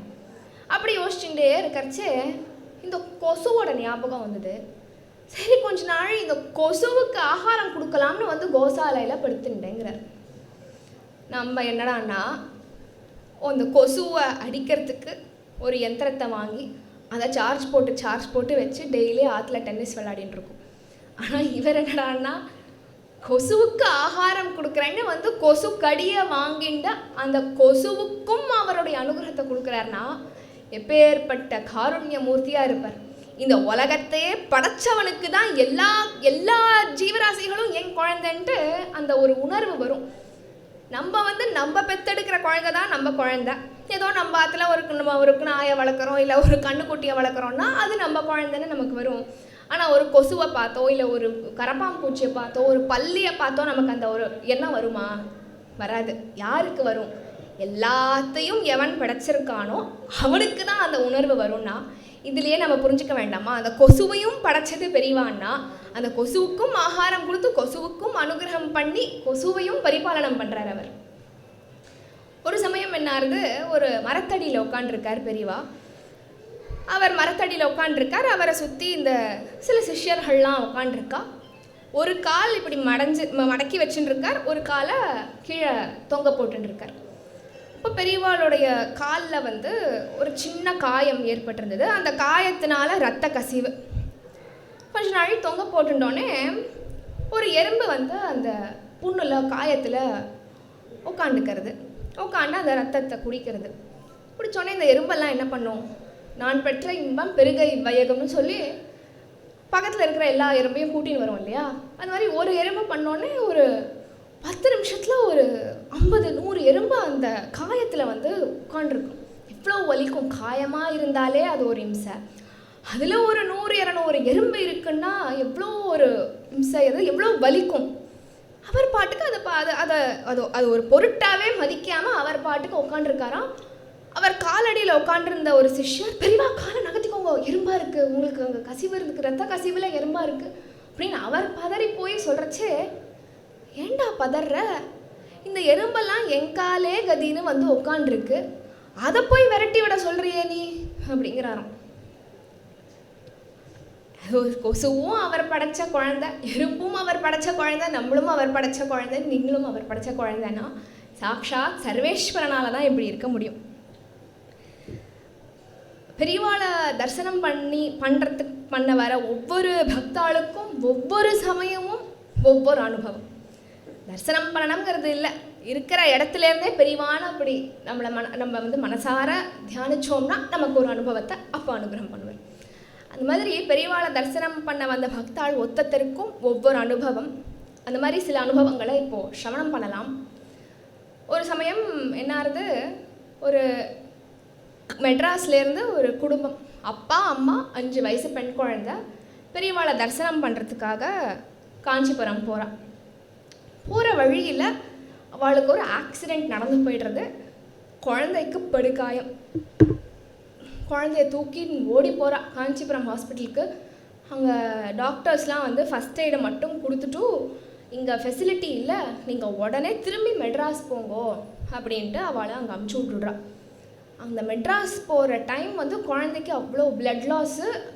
குழந்தையால் அங்கே மெட்ராஸ் போனோடனே டாக்டர்ஸ்லாம் பார்த்துட்டு, இன்னும் ஃபியூ ஹவர்ஸ் தான் இருக்கும், ஒரு நாள் மிஞ்சி போனால் 2 நாள் தான் இருக்கும் குழந்தை, நீங்கள் சொந்தக்காரர்களுக்கெலாம் சொல்லிடுங்கோ அப்படின்னு சொல்லிடுறான். எப்படி இருக்கும் அப்பா அம்மாவுக்கு? 5 வயசு குழந்தை பெரியவாளை பார்க்க போயிட்டு இருந்தது. இன்னும் 1 நாள் இல்லை 2 நாள் தான் குழந்தை இருக்குன்னா எப்படி இருக்கும் அப்பா அம்மாவுக்கு? யோசிச்சு பாருங்க. அப்போது அந்த அந்த குடும்பத்தோட ஒரு குடும்ப நண்பர் வந்து காஞ்சிபுரத்தில் இருக்கார். அவர் செய்தி கேட்டோடனே அவருக்கு மனசே ஆறலை. பெரியவாளை பார்க்க வந்த குழந்தைக்கு இப்படி ஒரு நிலைமையா, இப்படி ஆகக்கூடாது அப்படின்ட்டு சொல்லி பெரியவா கிட்ட போய் கதறி அழலாம்னு போகிறார். அன்னைக்கு பெரியவா மௌன விரதம், யாரோடையும் பேசலை. என்ன பெரியவா இப்படி சோதிக்கிறீங்களே, உங்ககிட்ட வந்து கதறி எழுது ஏதாவது ஒரு உபாயம் வாங்கிட்டு போகலாம்னு வந்தால் நீங்கள் இப்படி பேச மாட்டேங்கிறீங்களே, சரி தரிசனமாக கொடுங்கோன்ட்டு உள்ளே போகிறார். யாருக்கும் அப்போ வந்து பெருசாக தரிசனமும் கொடுக்கல. ஒரு ஆப்பிள் பழத்தை கொடுத்து இப்படி இப்படி கை காமிச்சுடுறார். இவருக்கு என்ன எப்படி இருக்கும், பெரியவா கிட்ட வந்து அழலாம்னு பார்க்குறார், பெரியவா பேச மாட்டேங்கிறார். தரிசனமும் ஆப்பிள் பழத்தை கொடுத்துட்டு கிளம்பு அப்படின்னு சொல்லிட்டா என்ன பண்ணுறதுன்னு இவருக்கு தெரியல. சரி பெரியவா தான் பேசலை, பெரியவா தான் உபாயம் கொடுக்கல, காமாட்சியாவது கொடுக்குறாளான்னு பார்ப்போன்ட்டு ஓடி போகிறார் காமாட்சி அம்மன் கோவிலுக்கு. கரெக்டாக மணி 12 நட சாத்துற சமயம் ஓடி போகிறார். ஒரு க்ஷணம் தான் அவரால் காமாட்சியை பார்க்க முடிஞ்சிடுது. அதுக்குள்ளே அவள் நட சாத்திட்டான். ஆனால் அந்த ஒரு க்ஷணமும் சர்வாலங்கார பூஷணியாக அம்பாள் வந்து காட்சி கொடுக்குறா, தர்சனம் கொடுக்குறா. இவ்வளோ வருஷம் அவர் காஞ்சிபுரத்தில் தான் இருக்கார், இவ்வளோ வருஷம் காமாட்சியை பார்த்துன்னு தான் இருக்கார். ஆனால் இன்றைக்கி கிடச்ச தரிசனம் என்னவோ டிஃப்ரெண்ட்டாக இருந்தது. சர்வாலங்கார பூஷணியாக ஜொலிச்சுட்டு இருந்தாலும் அம்பாள் அப்படியே பிரத்யக்ஷமாக அம்பாளை பார்த்த மாதிரி இருக்குது. விக்கிரம் மாதிரியே இல்லையா அவருக்கு, பிரத்யக்ஷமாக ஏதோ அம்பாளை பார்த்தோம் அப்படிங்கிற ஒரு சந்தோஷத்தோடு அவர் என்ன பண்ணுறார், சரி பெரியவா தன் கையால் ஒரு ஆப்பிள் பழத்தை நம்மக்கிட்ட கொடுத்துருக்கா, இதை போய் மெட்ராஸில் அவகிட்ட சேர்ப்போம், குழந்தையும் ஒரு தடவை பார்த்துட்டு வருவோன்ட்டு அவருக்கு மனசு கேட்காம உடனே பஸ்ஸை பிடிச்சி நேராக மெட்ராஸ் போகிறார். அங்கே வந்து அப்பா அம்மாவை பார்க்குறாரு. அப்பா அம்மா அப்படியே தேம்பி தேம்பி அழுதுன்ட்டு இருக்கா. ஒரு நாள் 2 நாள் தான் இருக்கும் அந்த குழந்தைன்ட்டு அப்பா அம்மா இவர்கிட்ட சொல்லி அழுதுன்ட்ருக்கிற சமயம் வந்து அவர் வந்து ஆப்பிள் பழத்தை கொடுக்குறார். ஆப்பிள் பழத்தை கொடுத்தோடனே இவன் 3 பேருமா அந்த ஐசியூ கிளாஸ் விண்டோலேருந்து அந்த குழந்தைய பார்க்குறான். இவ்வளோ நாள் கோமாவில் இருந்த அந்த குழந்தை கையை காலை அசைக்கிறதான். உடனே டாக்டர்ஸை கூப்பிட்டு பாருங்கோ, கை காலை அசைச்சது பாருங்கோ அப்படின்னா டாக்டர்ஸும் ஆமாம் இம்ப்ரூவ்மெண்ட் இருக்குதுன்னு சொல்லி ட்ரீட்மெண்ட்டை திரும்பி கொடுக்குறான். ஒரு 2 நாள், ஒரு நாள் 2 நாள் தான் இருக்குன்னு சொன்ன குழந்தை இன்னொரு 2 நாள் இருந்தது, அப்புறம் இன்னொரு 4 நாள் இருந்தது. இப்படி ஒரு 10 நாள் ட்ரீட்மெண்ட் எடுத்து ரெஸ்பாண்ட் பண்ணிவிட்டு 10ஆவது நாள் கொஞ்சம் கண்ணை திறந்தது. 12ஆவது நாள் அம்மானு கூப்பிட்டுது. 15ஆவது நாள் 20ஆவது நாள் எழுந்து உட்காண்டிருந்தோம். என்ன சொல்கிறதுனே தெரியல அப்பா அம்மாவுக்கும் டாக்டர்ஸ்க்கும். இப்படி அந்த குழந்தைக்கு வந்து ஒரு நாள் இன்னும் ஹாஸ்பிட்டலில் தான் இருக்குது. ஆனால் ஒரு நாள் இப்படி ஆகாரம் கொடுத்து அம்மா வந்து ஊட்டின்னு இருக்கா. அந்த குழந்தை கேட்குறதான், அம்மா என்னோட ஒரு பாப்பா விளையாடிட்டு இருந்தாளேம்மா, அந்த பாப்பா எங்கே அப்படின்னு அந்த குழந்தை கேட்குறதான். என்னடா பாப்பாலாம் எதுவுமே இல்லையே, நாங்கள் தான் இங்கே இருக்கோம், அம்மா இருக்கேன் அப்பா இருக்கா அப்படின்ட்டு அந்த அம்மா சமாதானப்படுத்துகிறா. இல்லைம்மா ஒரு பாப்பா இருந்தாம்மா, அந்த பாப்பாவை நீ கூட்டின்னு வா இப்போவே அப்படின்னு குழந்தை அடம் பிடிக்கிறது. சரி ஏதோ பொம்மையை தான் கேட்குறது போல இருக்குன்ட்டு ஒரு பொம்மை கடையிலேருந்து ஒரு பொம்மையை வாங்கி கொடுக்குறான். குழந்தை தெளிவாக இருக்குது. அம்மா இந்த பொம்மைமா, நான் கேட்குறது ஒரு பாப்பா, அந்த பாப்பாவை கூட்டின்னு வா இப்போவேன்ட்டு அது ஒரே அழுக. அந்த அம்மாவுக்கு என்ன சொல்கிறதுனே தெரியல. சரி அந்த பாப்பா எப்படி இருப்பானாவது சொல்லுமா, நான் தேடி கூட்டின்னு வரேன் அப்படின்னு சும்மா சமாதானப்படுத்தலாம்ங்கிட்டு ஒரு கேள்வியை கேட்குறா. அந்த குழந்தை சொல்கிறதான், நீ பார்க்கலையாம்மா அந்த பாப்பாவை, அந்த பாப்பா வந்து பச்சை கலர் சட்டை, ரெட்டு கலர் பாவாடை போட்டுன்னு இருந்தா, நெத்தியில் பெரிய பொட்டு வச்சுட்டு நெத்தி சுட்டி, கழுத்துக்கு மாலை ஜிமிக்கி வளையெல்லாம் போட்டுட்டு அழகாக இருந்தாம்மா, நீ பார்க்கலையா அப்படின்ட்டு அந்த குழந்தை சொல்ல இந்த அம்மாவுக்கு கண்ணிலேருந்து தாரையாக ஜலம். ஏன்னா அந்த குழந்தை சொன்ன அத்தனை அடையாளமும் சாக்ஷாத் பாலா திரிபுர சுந்தரியோட அடையாளம். அந்த அம்மா சொன்னால், இது மட்டும் நாங்கள் வந்து ஒரு பாலாவை குழந்தைக்கு காமிச்சது கிடையாது, ஒரு பாலா கோவிலுக்கும் நாங்கள் போனது கிடையாது, அந்த குழந்தைக்கு பாலாவை தெரிஞ்சிருக்கிறதுக்கு வாய்ப்பே இல்லை. ஆனால் அந்த குழந்தை சொன்ன அத்தனை அடையாளமும் பாலா திரிபுர சுந்தரியோட அடையாளம். என்ன இது இப்படி சொல்கிறது இந்த குழந்தை அப்படின்ட்டு அவன் அம்மாலாம் அவன் இப்படி ரீவைண்ட் பண்ணி பார்க்குறா. அப்போ தான் அவளுக்கு பொறி தட்டிது. அந்த குடும்ப நண்பர் வந்துட்டு போய் ஒரு 1/2 மணி நேரத்தில் குழந்தை கையை கால் அசைக்க ஆரம்பிச்சுது. அப்போத்துலேருந்து தான் ட்ரீட்மெண்ட்டுக்கு ரெஸ்பாண்ட் பண்ண ஆரம்பிச்சுது. அது மட்டும் கோமாவில் தான் இருந்தது. ஒரு நாள் இதில் 2 நாள் தான் பிழைக்கும்ட்டு டாக்டர்ஸ் சொல்லிடுறா.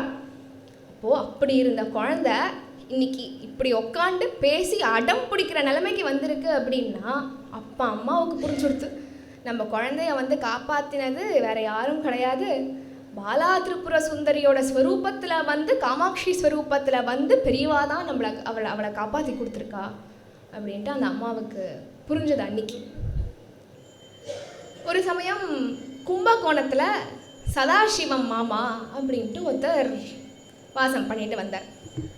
அவர் வந்து ஒரு அனுஷமும் பெரியவாளை பார்த்துடணும் அவருக்கு, இல்லைனா அந்த அனுஷம் அவருக்கு வந்து கை காலே புரியாது. எல்லா அனுஷமும் என்ன உடம்பு சரியில்லைனாலும் பரவாயில்ல, என்ன வேலை வந்தாலும் பரவாயில்ல, எல்லாத்தையும் விட்டுட்டு கும்போணத்துலேருந்து கிளம்பி மெட்ராஸ் வந்து பெரியவாளை தரிசனம் பண்ணாதான் அவருக்கு நிம்மதியாக இருக்கும். அப்போது ஒரு நாள் அனுஷத்துக்கு முந்தின நாள் மார்க்கெட்டுக்கு போகிறார். பெரியவாளுக்கு பூ பழம்லாம் வாங்கிட்டு போகலாம் அப்படின்ட்டு மார்க்கெட்டுக்கு போனால் எல்லா கடையும் மூடி இருக்கா, ஒரே ஒரு பூக்கார அம்மா மட்டும் இருக்கா.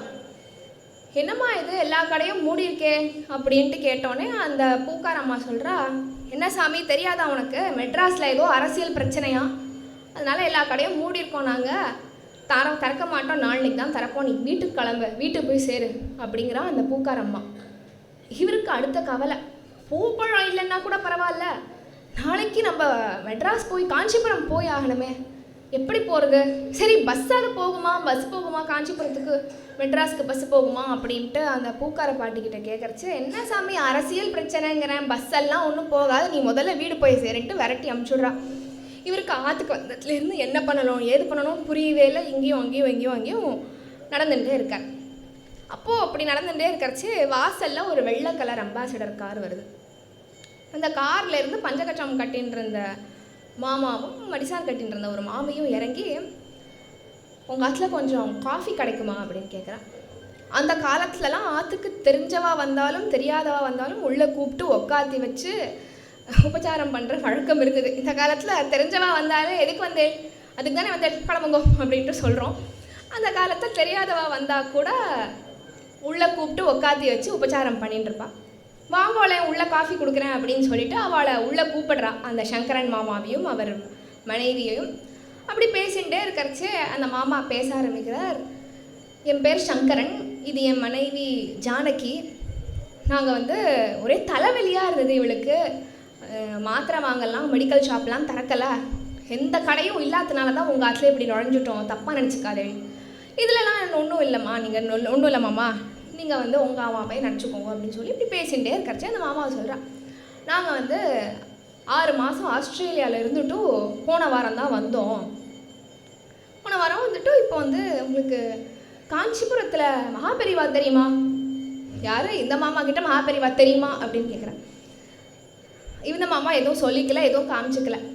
இல்லை நாளைக்கு அனுஷமாக இருக்கே, அனுஷங்கிறது அவர் ஜன்ம நட்சத்திரம், அனுஷத்தில் அவரை தரிசனம் பண்ணால் ரொம்ப விசேஷம்னு சொல்லுவாள், அதனால் 6 மாதம் ஆஸ்திரேலியாவில் இருந்துட்டு போன வாரம் தான் இந்தியா வந்தோம், அதனால் நாளைக்கு அனுஷமாக இருக்கிறதுனால மடத்துக்கு போய் பெரியவாளை தரிசனம் பண்ணலாம்னு பார்க்குறோம், நீங்களும் வேணால் வாங்கலாம் எங்களோட அப்படிங்கிறார் இந்த சங்கரன் மாமா.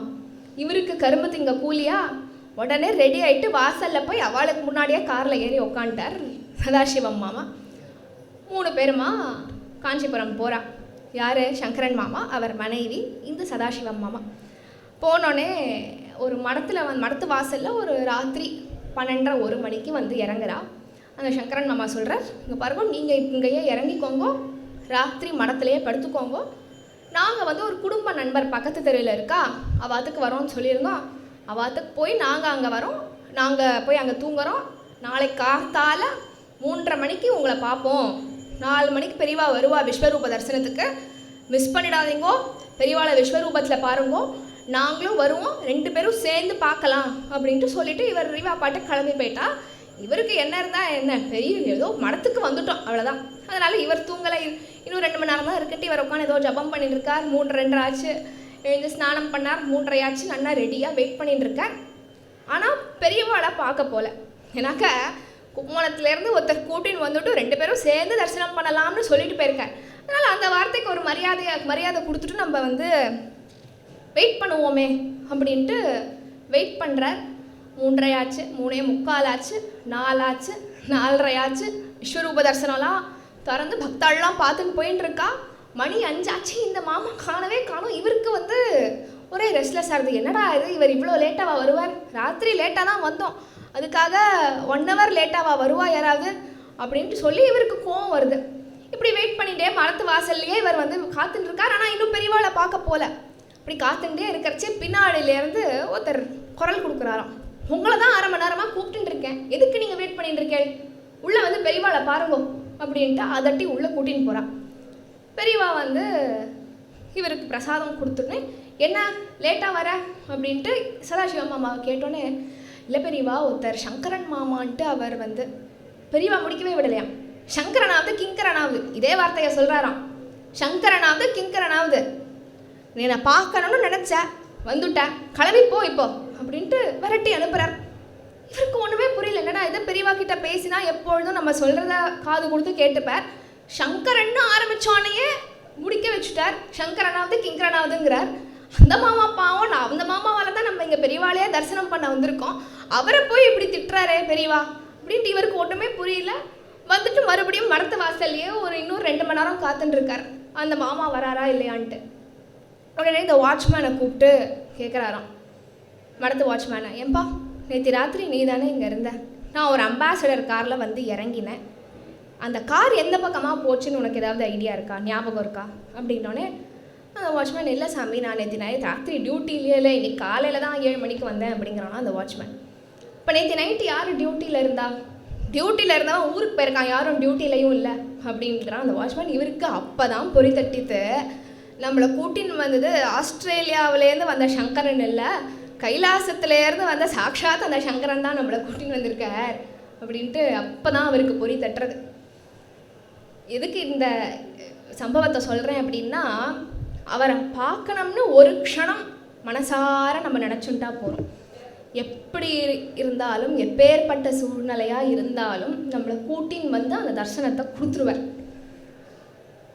பெரியவா வந்து ரொம்பவே எளிமையானவர், அதே மாதிரி பரம தயாளன். இதை எடுத்து காண்பிக்கிற மாதிரி ஒரு சம்பவம். பெரியவா எப்பொழுதும் கோரப்பாயில் தான் படுத்துப்பான். அப்படி படுத்துக்கச்சே பகல் வேளையில் படுத்துக்கவே மாட்டா, படுத்துட்டாலும் கோரப்பாய் தான். படுத்து எழுந்தோடனே அவர் முதுகெல்லாம் அந்த பாய் தழும்பாக இருக்கும்.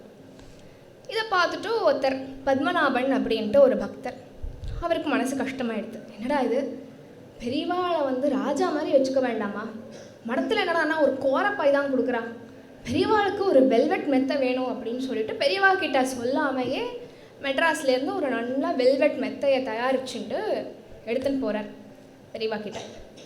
பெரியவா அதை பார்த்தோன்னே, என்னது இது, யாருக்கு, எதுக்கு அப்படிங்கிற கேள்வியெல்லாம் கேட்டுட்டு இவர் சொல்கிறாராம், பெரியவா நீங்கள் கோரப்பாயில் படுத்துக்கிறேன், முதுகெல்லாம் தழும்பாருது, இந்த வெல்வெட் மெத்தையில் படுத்துட்டா நல்லாயிருக்கும்.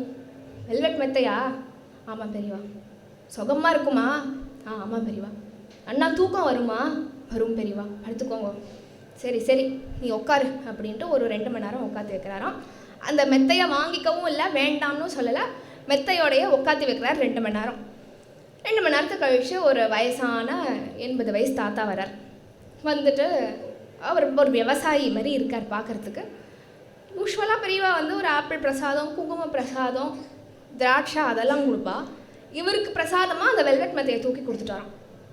இந்த பத்மநாபனுக்கு என்ன சொல்கிறதுனே தெரியல. என்னடா இது, பெரியவாளுக்காக நம்ம பிரத்யேகமாக வாங்கிட்டு வந்தால் இவர் என்னடானா யாருக்கோ தூக்கி கொடுக்குறார், அவருக்கும் வேணும்னா நம்ம இன்னொன்று பண்ணி எடுத்துகிட்டு வந்திருப்போம், பெரியவாளுக்காக பெரியவாளுக்கு சமர்ப்பிக்கணும்னு நம்ம வெல்வெட் மெத்தையை கொண்டு வந்திருக்கோம், இவர் என்னடானா யாருக்கும் தூக்கி கொடுக்குறாரு அப்படின்ட்டு இவருக்கு வந்து என்ன சொல்கிறதுனே தெரியல.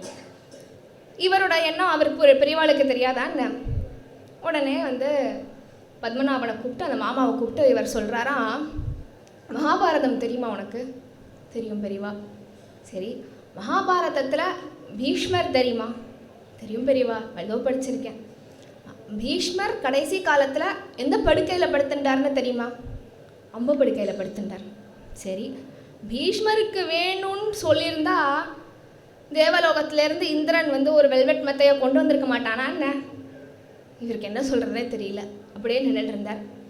பீஷ்மருக்கு எப்படி அம்பு படுக்கை தான் சுகமோ, எனக்கு என்னோட கோரப்பாய் தான் சுகம். இப்போ வந்தவர் வந்து 85 வயசு ஆறுது, வயசான விவசாயி, மழை இல்லாததுனால எதுவுமே வளரலை, ஒரே கவலைப்பட்டு இருக்கார், தூங்க மாட்டேங்கிறார், தூக்கமே வரல அவருக்கு. அதனால தான் சுகமாக இருக்குமா, தூக்கம் வருமானலாம் உன்கிட்ட கேட்டுட்டேன். எனக்கு இல்லை, இந்த விவசாயிக்கு இன்னும் அவருக்கு சொச்ச மொச்ச காலம்தான் இருக்குது அவர் வாழ்க்கையில், பாக்கி இருக்கிற சொச்ச மொச்ச காலத்தை நல்லா தூங்கி கழிச்சுக்கிட்டோமே அப்படின்ட்டு கொடுத்து விட்டேன் அப்படிங்கிறாராம். அதாவது அவருக்கு என்ன பிரச்சனைட்டு அவர் வந்து இதுவுமே அவர் தரிசனத்துக்காக வந்தார், அப்படியே கிளம்பிட்டார். அவர் யார், என்ன, அவரோட பூர்வீகம், அவருக்கு என்ன பிரச்சனை, எதுக்காக வந்திருக்கார், என்ன பண்ணுறார், எல்லாத்தையும் தெரிஞ்சு வச்சுட்டு அவர் பேசாமையே அவருக்கு ஒரு உபாயத்தை கொடுத்து அனுப்பிச்சி வச்சிருக்கார் பாருங்க பெரியவா. இன்னொரு சமயம் வந்து ஸ்ரீமட்டம் கேம்ப் வந்து தஞ்சாவூரில் இருந்தது. அப்போது பெரியவா எல்லாருக்கும் தரிசனம் கொடுத்துட்டுருக்கறச்சையே வந்து எங்கேருந்தோ ஒரு விசும்புற சத்தம் கேட்குறது. யாரோ அழறா. ஆனால் அப்போ ஜனங்கள்லாம் கூட்டமாக இருக்கிறதுனால யார் எங்கேருந்து வருதுங்கிறது கண்டுபிடிக்க முடியல. கொஞ்சம் ஜனங்க கூட்டம் கம்மியானோடனே அந்த விசும்புற சத்தம் நல்லா அழுக சத்தமாகவே கேட்குறது. ஒரு 22 வயசு பையன் அழுதுண்டே இருக்கான் தேம்பி. இந்த சிஷ்யாலாம் வந்து ஏன் அழறா, எதுக்கு அப்படின்னு கேட்டோன்னே அந்த பையன் இவாள்கிட்ட பேசவே மாட்டேங்கிறான். சரி நேராக பெரியவா கிட்ட இழுத்துன்னு போகலான்னு சொல்லி பெரியவா கிட்ட கூட்டின்னு போகிறா. பெரியவா முன்னாடியும் நின்று ஒரே அழுதுன்னு இருக்கான் அந்த பையன். இப்போ என்னாச்சு அப்படின்னு பெரியவா கேட்டோன்னே, இல்லை பெரியவா 22 வயசு ஆகுது, இன்ஜினியரிங் படிச்சிருக்கேன், ஆனால் வேலையே கிடைக்கல, எவ்வளவோ கம்பெனியை ஏறி இறங்குறேன், எல்லா கம்பெனிலேருந்தும் வெள்ளை தள்ளிடுறான், வேலையே கிடைக்க மாட்டேங்கிறது. அது ஒரு பக்கம் இருந்தால் வேலை கிடைக்காதனால ஆற்றுல எல்லாரும் என்னை தண்டம்னு கூப்பிடுறா. ஆற்றுல கூப்பிடுறதுனால சொந்த பந்தங்கள் குடும்பத்திலேயே என் பேர் தண்டமாக எடுத்து ஊரே இப்போ என்னை தண்டம் தான் கூப்பிடுறது. எனக்கு ரொம்ப அசிங்கமாக இருக்குது, அவமானமாக இருக்குது, எங்கே போகிறதுனே தெரியல. அதனால தான் இங்கே வந்து ஒழிஞ்சுட்டு இருந்தேன். எல்லோரும் என்னை தண்டம்னு அசிங்கப்படுத்துறதுனால இங்கே வந்து ஸ்ரீமட்டம் கேப்பில் வந்து ஒழிஞ்சுட்டு இருந்தேன் அப்படின்ட்டு அழுதுன்ட்டே அந்த பையன் சொல்கிறானா பெரியவா கிட்ட. அப்படியா, சரி உட்காரு அப்படின்ட்டு உட்காத்தி வைக்கிறார். ஒரு கொஞ்சம் நாள் சித்தனை கழித்து ஒருத்தர் வரார் பெரியவாளை தரிசனம் பண்ணுறதுக்காக.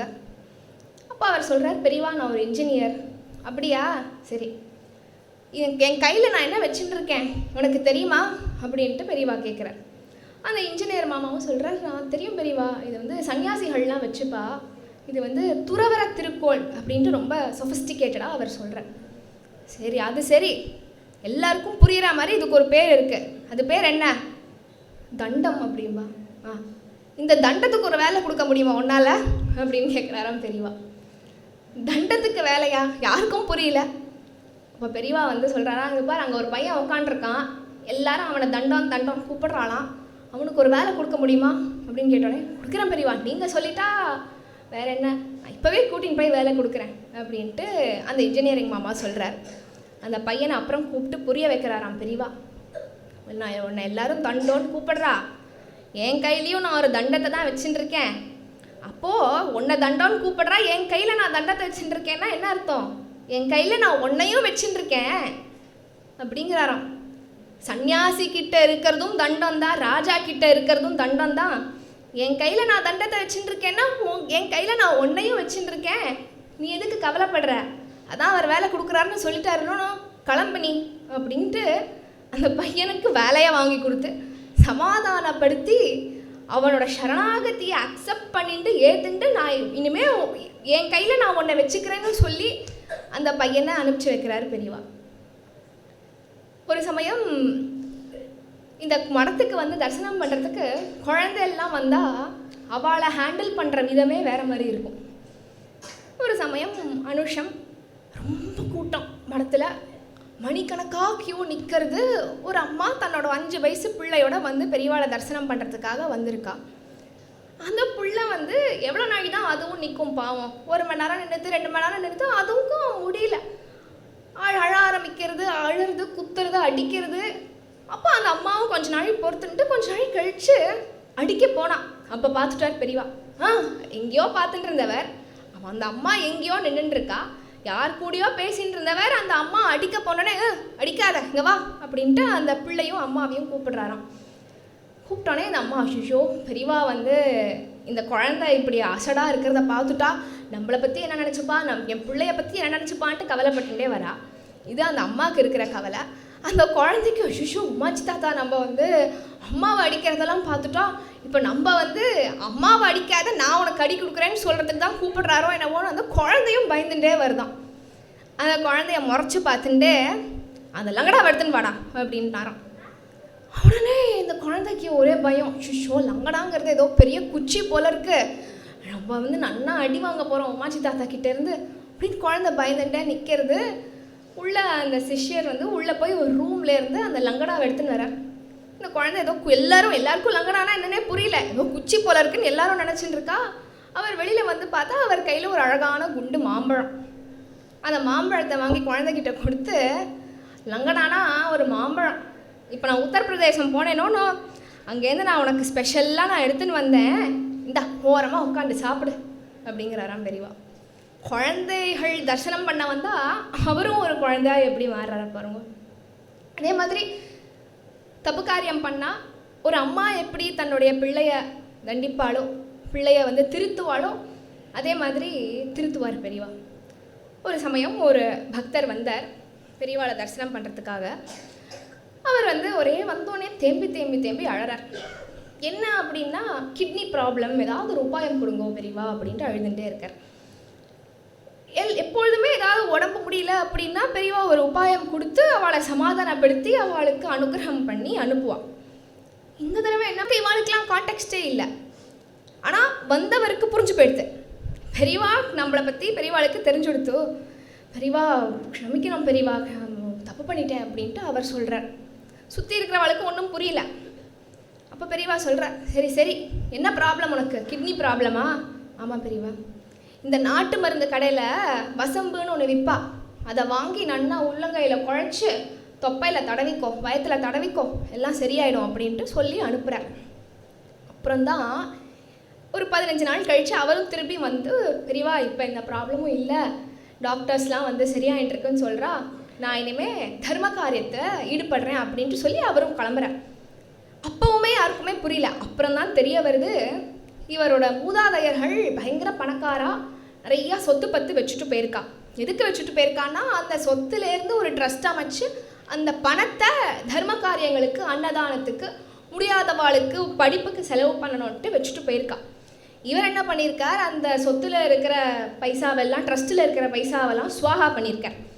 அப்போது இவர் யாருங்கிறது பெரியவாளுக்கு தெரியாது. ஆனால் வந்த உடனே அவர் யார், பூர்வீகம் என்ன பண்ணுறார், என்ன தர்ம காரியம் பண்ணுறார், என்ன அதர்ம காரியம் பண்ணுறாருன்னு எல்லாம் அவருக்கு தெரிஞ்சு அவரை ஒரு அதட்டி அவர் பண்ண தப்பை அவரை ரியலைஸ் பண்ண வச்சு இருக்கிற பிரச்சனைக்கு ஒரு சொல்யூஷனையும் கொடுத்து அனுப்பி வச்சுட்டு மறுபடியும் வந்தோடனே இனிமேல் தர்ம காரியத்தில் ஈடுபடுன்னு ஒரு அம்மா மாதிரி சொல்லி அனுப்புகிறாருன்னா சாக்ஷாத் சர்வ ஞானன் தானே அவர். பெரியவாளை பற்றி பேசுகிறச்சு அவர் எம்எஸ் அம்மாவுக்கு நிகழ்த்தின ஒரு அற்புதத்தை பற்றி பேசாமல் இருக்கவே முடியாது. ஒரு சமயம் எம்எஸ் அம்மாவுக்கு ஐநா சபையில் யுனைடெட் நேஷன்ஸில் பாடுறதுக்கான ஒரு வாய்ப்பு கிடச்சிது. அதை போய் பெரியவா கிட்ட சொல்லி ஆசீர்வாதம் வாங்கலான்னு போகிறா. அனுகிரகம் தான் பண்ணி அனுப்புவார் அப்படின்ட்டு பார்த்தா எம்எஸ் அம்மாவுக்கு ஒரு பாட்டையே எழுதி கொடுத்துட்டார் பெரியவா. அதை வசந்த் தேசாய் ராகத்தில் வந்து எம்எஸ் அம்மா வந்து அதை அமைச்சு வச்சு எல்லாம் ரெடி ஆகிட்டா. போய் நாட்டுக்கு பெருமை சேர்க்கலாம், அப்படி யுனைடெட் நேஷன்ஸில் போய் அப்படி ஜம்முன்னு பாடலாம்னு ரெடி ஆகிட்டா. நியூயார்க்கில் இறங்குறா, வாயை திறக்கிறா, குரலே வரல. ஃப்ளைட்டில் தொண்டை கட்டி அவளால் பேசவே முடியல. சரி, இன்னும் கச்சேரிக்கு 2 நாள் இருக்கே, சரியாக போயிடுங்கிற ஒரு நம்பிக்கை. 2 நாள், ஒரு நாள் ஆறுது, 2 நாள் ஆறுது, கச்சேரிக்கான அந்த நாள் வந்துடுத்தோம். ஸ்டேஜ் ஏற போகிறா, இன்னும் குரலே வரல. தொண்டை கட்டிகிட்டே இருக்கு. இவாளுக்கு என்ன பண்ணுறதுனே புரியல. ஸ்டேஜ் ஏறச்சு ஒரு க்ஷணம் பெரியவாளை நினச்சிண்டா. பெரியவா, தேசத்துக்கு நாட்டுக்கு பெருமை சேர்க்கணும்னு நீங்கள் பாட்டு எழுதி கொடுத்து என்னை அனுப்பிச்சி வச்சுருக்கேள். இப்போ இருக்கிற நிலைமையை பார்த்தா தேசத்துக்கும் உங்களுக்கும் நான் அவமானத்தை தான் கொண்டு வருவேன். ஏதாவது பண்ணி காப்பாற்றிடுங்க பெரியவா அப்படின்ட்டு பெரியவாளை சரணாகதி பண்ணி போய் ஸ்டேஜில் உட்காந்து கண்ணை மூடிட்டு மைத்திரியும் பஜத்தான்னு பாட ஆரம்பிக்கிறா. கடைசியில் அகில ஜனானாம்னு முடிச்சது தான் அவளுக்கு தெரியறது. அந்த அரங்கமே அப்படியே இந்த ஸ்டாண்டிங் அவேஷன் கொடுத்துட்டுருக்கு. எல்லாருக்கும் கண்ணில் இருந்து தாரையாக ஜலம். அங்கே இருக்கிறவா எல்லாரும் ஃபாரினர்ஸ் இருந்தாலும் அவளுக்கு இந்த பாட்டை அவாவா மொழியில் டிரான்ஸ்லேட் பண்ணி புரிய வைக்கிறா. அந்த அர்த்தத்தை கேட்டு எல்லாருக்கும் கண்ணில் இருந்து தாரையாக ஜலம். இந்த சம்பவத்தை எம்எஸ் அம்மா அப்புறம் சொல்கிறா, அன்னைக்கு நான் பாடலை, ஸ்டேஜ் ஏறினது தான் எனக்கு தெரியும், அவமானப்பட போகிறோன்ட்டு எனக்கு தெரியும், அவமானப்பட வேண்டாமேன்னு கண்ணை மூடிண்டேன், அகில ஜனானாம்னு முடிச்சது தான் எனக்கு தெரியும், பெரியவா தான் எனக்குள்ளே இருந்து பாட வச்சிருக்கார் அப்படின்ட்டு எம்எஸ் அம்மா ஷேர் பண்ணிட்டேன். ஒரு சமயம் என்ன ஆகுது, பெரியவாளுக்கே உடம்பு சரியில்லை, பயங்கர ஜுரம். அப்போ சரி ஒரு வைத்தியரை கூப்பிடலாம்னு திருச்சியிலேருந்து ஒரு ஆயுர்வேத வைத்தியரை கூப்பிடுறா. அவர் பேர் டாக்டர் ராமசர்மா. அவர் உடனே பெரியவாளுக்கு உடம்பு சரியில்லையா, சரி வந்துடுவோன்ட்டு உடனே கடன்ட்டு வரார் திருச்சியிலேருந்து. வந்தோடனே பெரியவா கேட்குறாராம், நீ எதுக்கு வந்த? என்னடா வம்பா போச்சு, பெரியவா உங்களுக்கு உடம்பு சரியில்லைன்னு மரத்துலேருந்து கூப்பிட்டா அதனால தான் ஓடி வந்தேன். ஆமாம்மா நான் தான் கூப்பிட சொன்னேன், ஆனால் எதுக்கு உன்னோட மருந்து பெட்டியெல்லாம் தூக்கின்னு வந்த? அவருக்கு என்ன சொல்கிறதுன்னு தெரியல. பெரியவா உடம்பு சரியில்லைன்னு சொன்னால் ட்ரீட்மெண்ட் பார்க்குறதுக்கு மருந்து பெட்டி தூக்கின்னு வராமல் நான் எப்படி வருது? சரி இப்போ எனக்கு காய்ச்சல் இருக்கா இல்லையா அப்படின்னோடனே செக் பண்ணி பார்த்தா பயங்கர காய்ச்சல். சரி நான் போய் இப்போ ஸ்நானம் பண்ணிட்டு வரேன், நீயும் வா, 2 பேரும் சேர்ந்து ஸ்நானம் பண்ணலாங்கிறாராம்.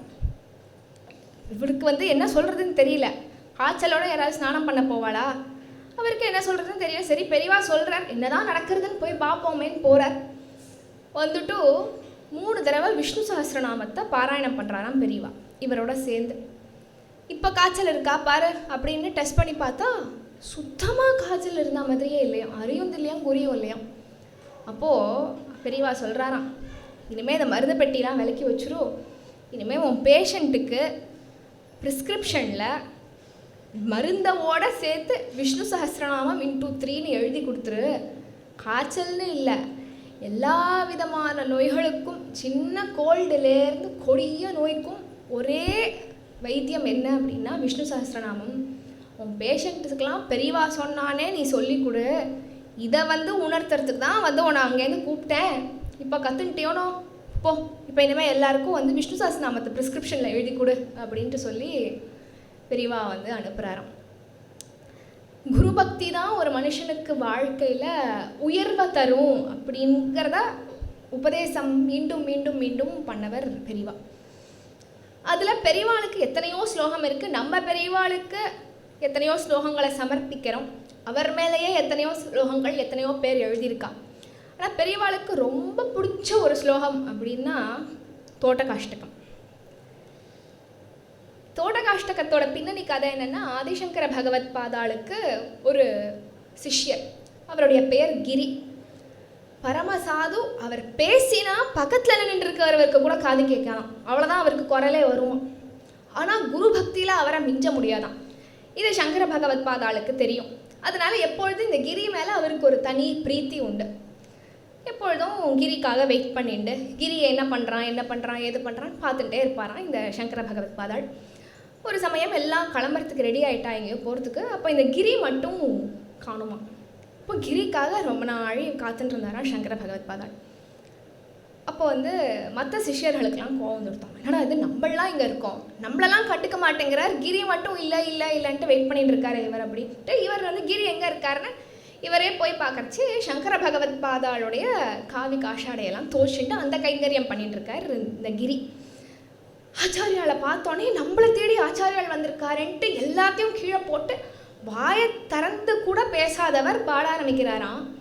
விதிதாகில சாஸ்திர சுதா ஜலதே மஹிதோபனிஷத் கதிதார்த்த நிதே ஹிருதயே கலயே விமலம் சரணம் பவ சங்கர தேசிக மே சரணம் கருணாவருணாலய பாலய மாம் பவ சாகர துக்க விதூன ஹிருதம் ரச்சயாகில தர்ஷன தத்வவிதம் பவ சங்கர தேசிக மே சரணம் பவதா ஜனதா சுஹிதா பவிதா நிஜ போத விசாரண சாருமதே கலயேஸ்வர ஜீவ விவேக விதம் பவ சங்கர தேசிக மே சரணம் भवयेव भवानिति मे नितरां समजायत चेतसि कौतुकितं मम वारय मोहमहाजलधिं भव शङ्कर देशि मे शरणं सुकृतेऽधिकृते बहुधा भवतो भविता समदर्शनलालसता अतिथीनमिमं परिपालय मां भव शङ्कर देशिक मे शरणं जगतीमवितुं कलिताकृतयो विचरन्ति महामहसश्चलतः अहिमां शूरिवात्र विभासि गुरो भव शङ्करदेशिकमे शरणं गुरुपुङ्गवपुङ्गवकेतनते समतामयतां नहि कोऽपि सुधीः शरणागतवत्सलतत्त्वनिधे भव शङ्करदेशिकमे शरणं विदितानमया विशदैककलान च किञ्चन काञ्चनमस्ति गुरो द्रुतमेव विदेहि कृपां सहजां भव शङ्करदेशिकमे शरणम्. பெரியவாளை பற்றி பேசுகிறச்சு தோட்டகாஷ்டகம் சொல்லாமல் இருந்தால் எப்படி? அதனால் குருவை போற்றி தோட்டகாஷ்டகம் பாடினதுனால அவருக்கு அப்புறம் கிரிக்கு அவரும் சன்னியாசம் வாங்கினதுக்கு அப்புறம் கிரிக்கு தோட்டகாச்சாரியார் அப்படிங்கிற பேர் வந்தது. இந்த தோட்டகாஷ்டகம்ங்கிறது பெரியவாளுக்கு ரொம்பவே பிடிச்ச ஒரு ஸ்லோகம். எங்கே போனாலும் யாராவது தோட்டகாஷ்டகம் பாட ஆரம்பித்தா உடனே நின்றுட்டு கேட்டுட்டு போயிடுவாராம். எங்கள் அம்மா சொல்லுவாள், அவள் ஸ்கூல் படிக்கிற காலத்துலலாம் இந்த சம்மர் வெக்கேஷன் வரைச்சே காஞ்சி மடத்தில் ஒரு போட்டி வைப்பாளாம். எந்த குழந்தை நிறையா முறை தோட்டகாஷ்டகத்தை எழுதி அனுப்புகிறதோ அந்த குழந்தைக்கு ஒரு வெள்ளி காயின் இல்லை தங்க காயின் பரிசு அப்படின்ட்டு. போட்டியில் என்ன பியூட்டின்னா, ஒரு முறை எழுதி அனுப்புகிற குழந்தைக்கும் பரிசு அமைச்சு வைப்பாராம் பெரியவா. குழந்தையில தர்மத்துக்குள்ளே இழுக்கிறதுக்கு பெரியவாளோட டாக்டிக்ஸ் பாருங்க. அதனால் ஒரு கிட்டத்தட்ட ஒரு 1.5 மணி நேரமாக பெரியவாளுடைய வைபவத்தை ஸ்ரவணம் பண்ணக்கூடிய பரம பாகியம் நமக்கு கிடச்சிருக்கு. இது பெரியவாளை பற்றி பேசுகிறச்சே அடியேனுடைய கொள்ளு தாத்தா திரு பி.டி. பாணி அவர்கள் பற்றி பேசாமல் இருக்க முடியாது. அவருடைய பேர் பி. தண்டபாணி. அப்போது நியாயமாக பார்த்தா பேர் பி.டி. பாணின்னு தான் இருக்கணும். ஆனால் அவருடைய பேர் பி.டி. பாணி. அதுக்கு ஒரு கதை இருக்குது, சொல்கிறேன். அவரும் பெரியவாளும் ஒரே வயசு.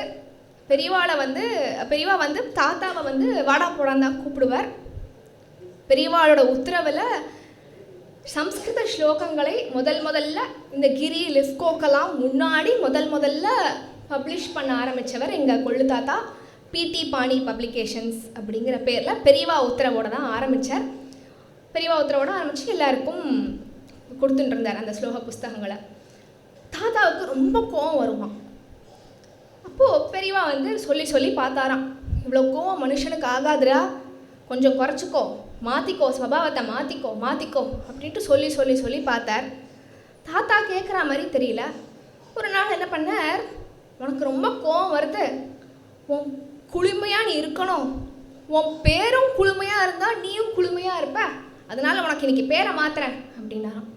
எல்லோரும் ஏதோ டிஃப்ரெண்ட்டாக பேர் வைக்க போகிறாருன்னு பார்த்தா, இனிமேல் உன் பேர் பி.டி. பாணி கிடையாது, பி.டி. பாணி, பி. தண்டபாணி கிடையாது, பி. டண்டா பாணின்னாராம். டண்டானா ஹிந்தியில் குளுமைன்னு அர்த்தம். அன்னிலேருந்து நிஜமாக தாத்தா பேரும் மாறிடுது. பி.டி. பாணின்னு இருந்தவர் பி.டி. பாணின்ட்டு மாற்றின்ட்டார். அன்னிலேருந்து நிஜமாக எங்கள் தாத்தாலாம் சொல்லியிருக்கா, அன்னிலேருந்து பெரியவா பேர் மாற்றினத்துலேருந்து நிஜமாக வந்து கோவமே வரலையா எங்கள் கொள்ளு தாத்தாவுக்கு. எவ்வளோ ஒரு ஹாஸ்ய பாவம் பாருங்க அவருக்கு. அடியேன் இப்போ நிறையா பேர் இருப்போம் இந்த ஹாலில், நிறையா பேர் பெரியவாளை தரிசனம் பண்ணியிருப்போம். நிறையா பேருக்கு அந்த பாக்கியம் கிடச்சிருக்காது. நிறையா பேர் அவர் சித்தியானதுக்கு அப்புறம் தான் பிறந்திருப்போம். இல்லை நிறையா பேர் ஒரு 2 வயசு 3 வயசு ஞாபகம் இல்லாத சமயத்தில் பெரியவாளை தரிசனம் பண்ணியிருப்போம். இப்போ எல்லோரும் வந்து ஃபீல் பண்ணுவோம், பெரியவாளை ஒரு க்ஷணம் பார்த்துருக்கலாமே, ஒரு பெரியவா பிறந்த அந்த காலத்தில் பிறந்திருந்தால் நமக்கும் அந்த பாக்கியம் கிடச்சிருக்குமே அப்படின்ட்டு நிறையா பேர் ஃபீல் பண்ணுவோம். நானும் ஃபீல் பண்ணியிருக்கேன். ஆனால் இல்லை, இதில் என்ன ஒரு பியூட்டினா, எல்லா மகான்களை விட எல்லா மகான்களும் மகான்கள் தான், அதை பற்றி எதுவும் சொல்லலை, தப்பாக எடுத்துக்க வேண்டாம்.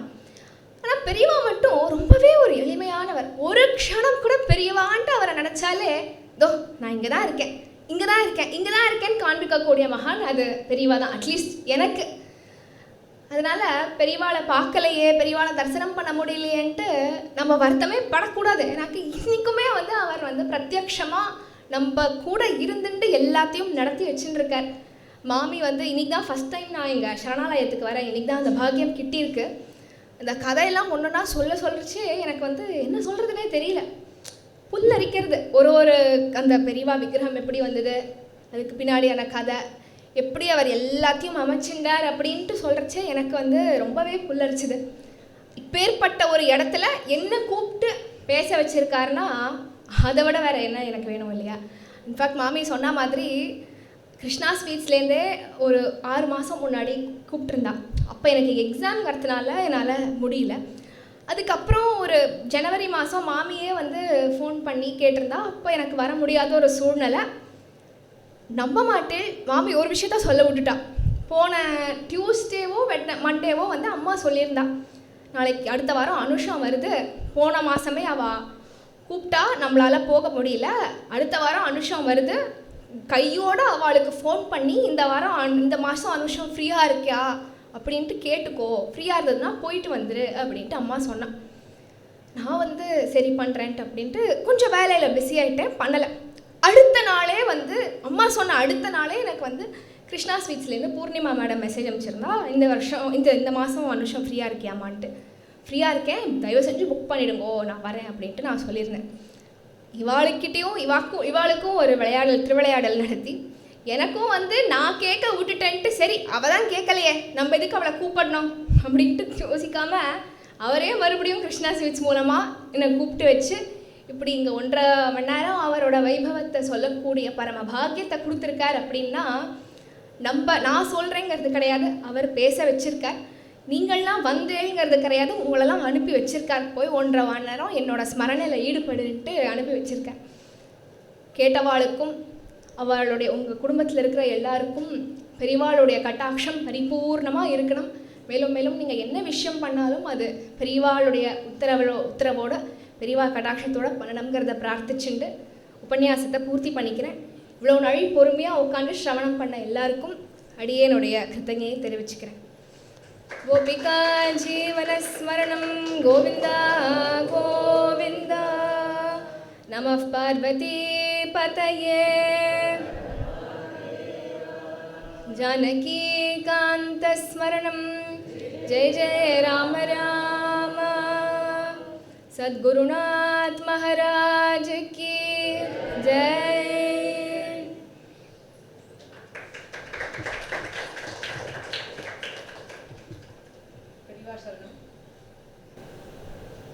எப்படி போச்சு இந்த 1.5 மணி நேரம்னு தெரியல. பெரியவாளுடைய ஜன்மம், பெரியவா சன்னியாசம் எடுத்துருந்தது எல்லாமே நம்ம படிச்சிருந்தாலும் கேட்டிருந்தாலும் மறுபடியும் கேட்கும் பொழுது இட்ஸ் ஒன்லி ரீஇன்ஃபோர்ஸ்மெண்ட். மாமா சொல்லுவா, ஜிஆர் மாமா, இது வந்து சார்ஜ் டெப்ளீட் ஆகிட்டே இருக்கும். ஏன்னா நாம் வந்து நம்ம சுத்தியாக வச்சுக்கிறது கிடையாது. அந்த காலத்துலலாம் என்னென்னா வெளியில் தண்ணி குடிக்க மாட்டா. இன்னைக்கு வாத்தியார் சொல்லிட்டு இருந்தார், பராயணம் பரம உபுத்திரம்னா. வெளியில் போய் சாப்பிட்டா, பிறர் சமைச்சு சாப்பிட்டா அது பரம உபுத்திரம் தெரியாமல் நம்ம ஸ்விக்கியில் ஆர்டர் பண்ணி சாப்பிட்டுட்டு இருக்கோம். நீங்கள் லெஃப்ட் ரைட் அண்ட் சென்டர். எதுக்குன்னா நம்மளோட எனர்ஜியை பாதுகாத்துக்கிறதுக்கே கிடையாது, அதனுடைய அவேர்னஸே நம்மளுக்கு கிடையாது. ஆனால் இந்த மாதிரி இடத்துக்கு வரும்போது நம்மளுக்கு என்ன ஆகுதுன்னா, அந்த டெப்ளீட் நம்மளையே அறியாமல் அந்த குறையிற சார்ஜை மறுபடியும் பெரியவா ஃபுல் சார்ஜ் பண்ணி அனுப்புகிறாங்க. ஸோ அதை மறுபடியும் போய் கழிச்சுட்டு திரும்பியுமா அப்படிங்கிற மாதிரி. ஸோ இப்படி இருக்கும் பொழுது ஃபுல் சார்ஜோடு எப்பயும் இருக்கணும்னு ஒரு பிரதிஜை பாருங்கள் அந்த குழந்தைகளுக்கெல்லாம். நம்ம வயசில் என்னோட வயசில் 4 வயசு கூட இருக்காது இந்த குழந்தைக்கு. ஸோ அத்தனை ஆசையாக இவ்வளோ பெரியவாளை வந்து அவர் சொல்கிற நயம், இந்த சொல்கிற விதம் வந்து அவ்வளோ ரசிச்சு அப்படியே பெரியவாளை ரசிக்கிறா. அவளுக்கு அந்த பெரியவா மேலே இருக்க அந்த பக்தி, பெரியவா மேலே இருக்க பிரேமை, பெரியவா மேலே இருக்க அந்த அதீத மரியாதை, அது எல்லாமே ரொம்ப வெளிப்பாடாக தெரிஞ்சது அவள் ஒவ்வொரு முறையும் அனுபவிச்சு சொல்லும் பொழுது. நான் நினச்சிப்பேன், சிருஷ்டியில் இந்த மாதிரி சில பேர் தான். ஸோ தட்ஸ் ஸ்பெஷாலிட்டி பையும் கண்டிப்பாக வந்து என்ன தவிர செய்தேன்னு தான் அவன் அம்மா அப்பாவுக்கும் இருக்கும் இந்த மாதிரி ஒரு குழந்தைய. ஏன்னா இந்த காலத்தில் வந்து நம்ம பார்த்தோம்னா அவள் அழகாக சொல்லியிருந்தார், பொட்டு இட்டுக்கணும் அப்படின்னா இன்னைக்கு நிறைய பேர் ஸ்மாலாக வச்சுக்காம ஃப்ரீ ஹேர் விட்டுக்கோ, என்ன மாதிரி வேணால் ட்ரெஸ் பண்ணிக்கோ அப்படிங்கிற ஒரு காலம். தப்பு ரைட்டு நம்ம ஜட்ஜ்மெண்ட்டில் இருக்க முடியாது, because it is left to the individual. But இருந்தாலும் நம்மளோட தர்மம் இப்படி சொல்லியிருக்கு, பெரியவா நம்மளுக்கு இப்படி சொல்லிட்டு போயிருக்கா, அதைப்படி நம்ம ஃபாலோ பண்ணுவோன்னு அந்த வயசில் உள்ள ஒரு குழந்தையால் இருக்க முடியாதுன்னா அது பெரியவாளுடைய சங்கல்பம் இல்லையா? ஸோ அப்படி அவர் சிருஷ்டியில் ஒருத்தரும் அந்த மாதிரி இவாளாமும் சிருஷ்டியில் ஒருத்தர் தான் சிருஷ்டிக்கா. இன்னும் நன்னா வரணும் உன்னுடைய வேலையிலையும், உன்னுடைய படிப்புலையும், உன்னுடைய உபன்யாசத்துலையும். இது ஸ்டார்டிங். இங்கே வந்து பண்ணவெல்லாம் எவ்வளோ தூரம் ரீச் பண்ணாலும் நாங்கள் பார்த்துட்டே இருக்கோம். So there's only heights that Swami can measure and give you. So அத்தனை ஹைட்ஸ், அத்தனை சந்தோஷம், அத்தனை ப்ராஸ்பெரிட்டி உங்களுக்கு கிடைக்கணும்னு மாமா சாப்பில் வாழ்த்துக்கள் தெரிவிச்சு கொடுக்குறோம்.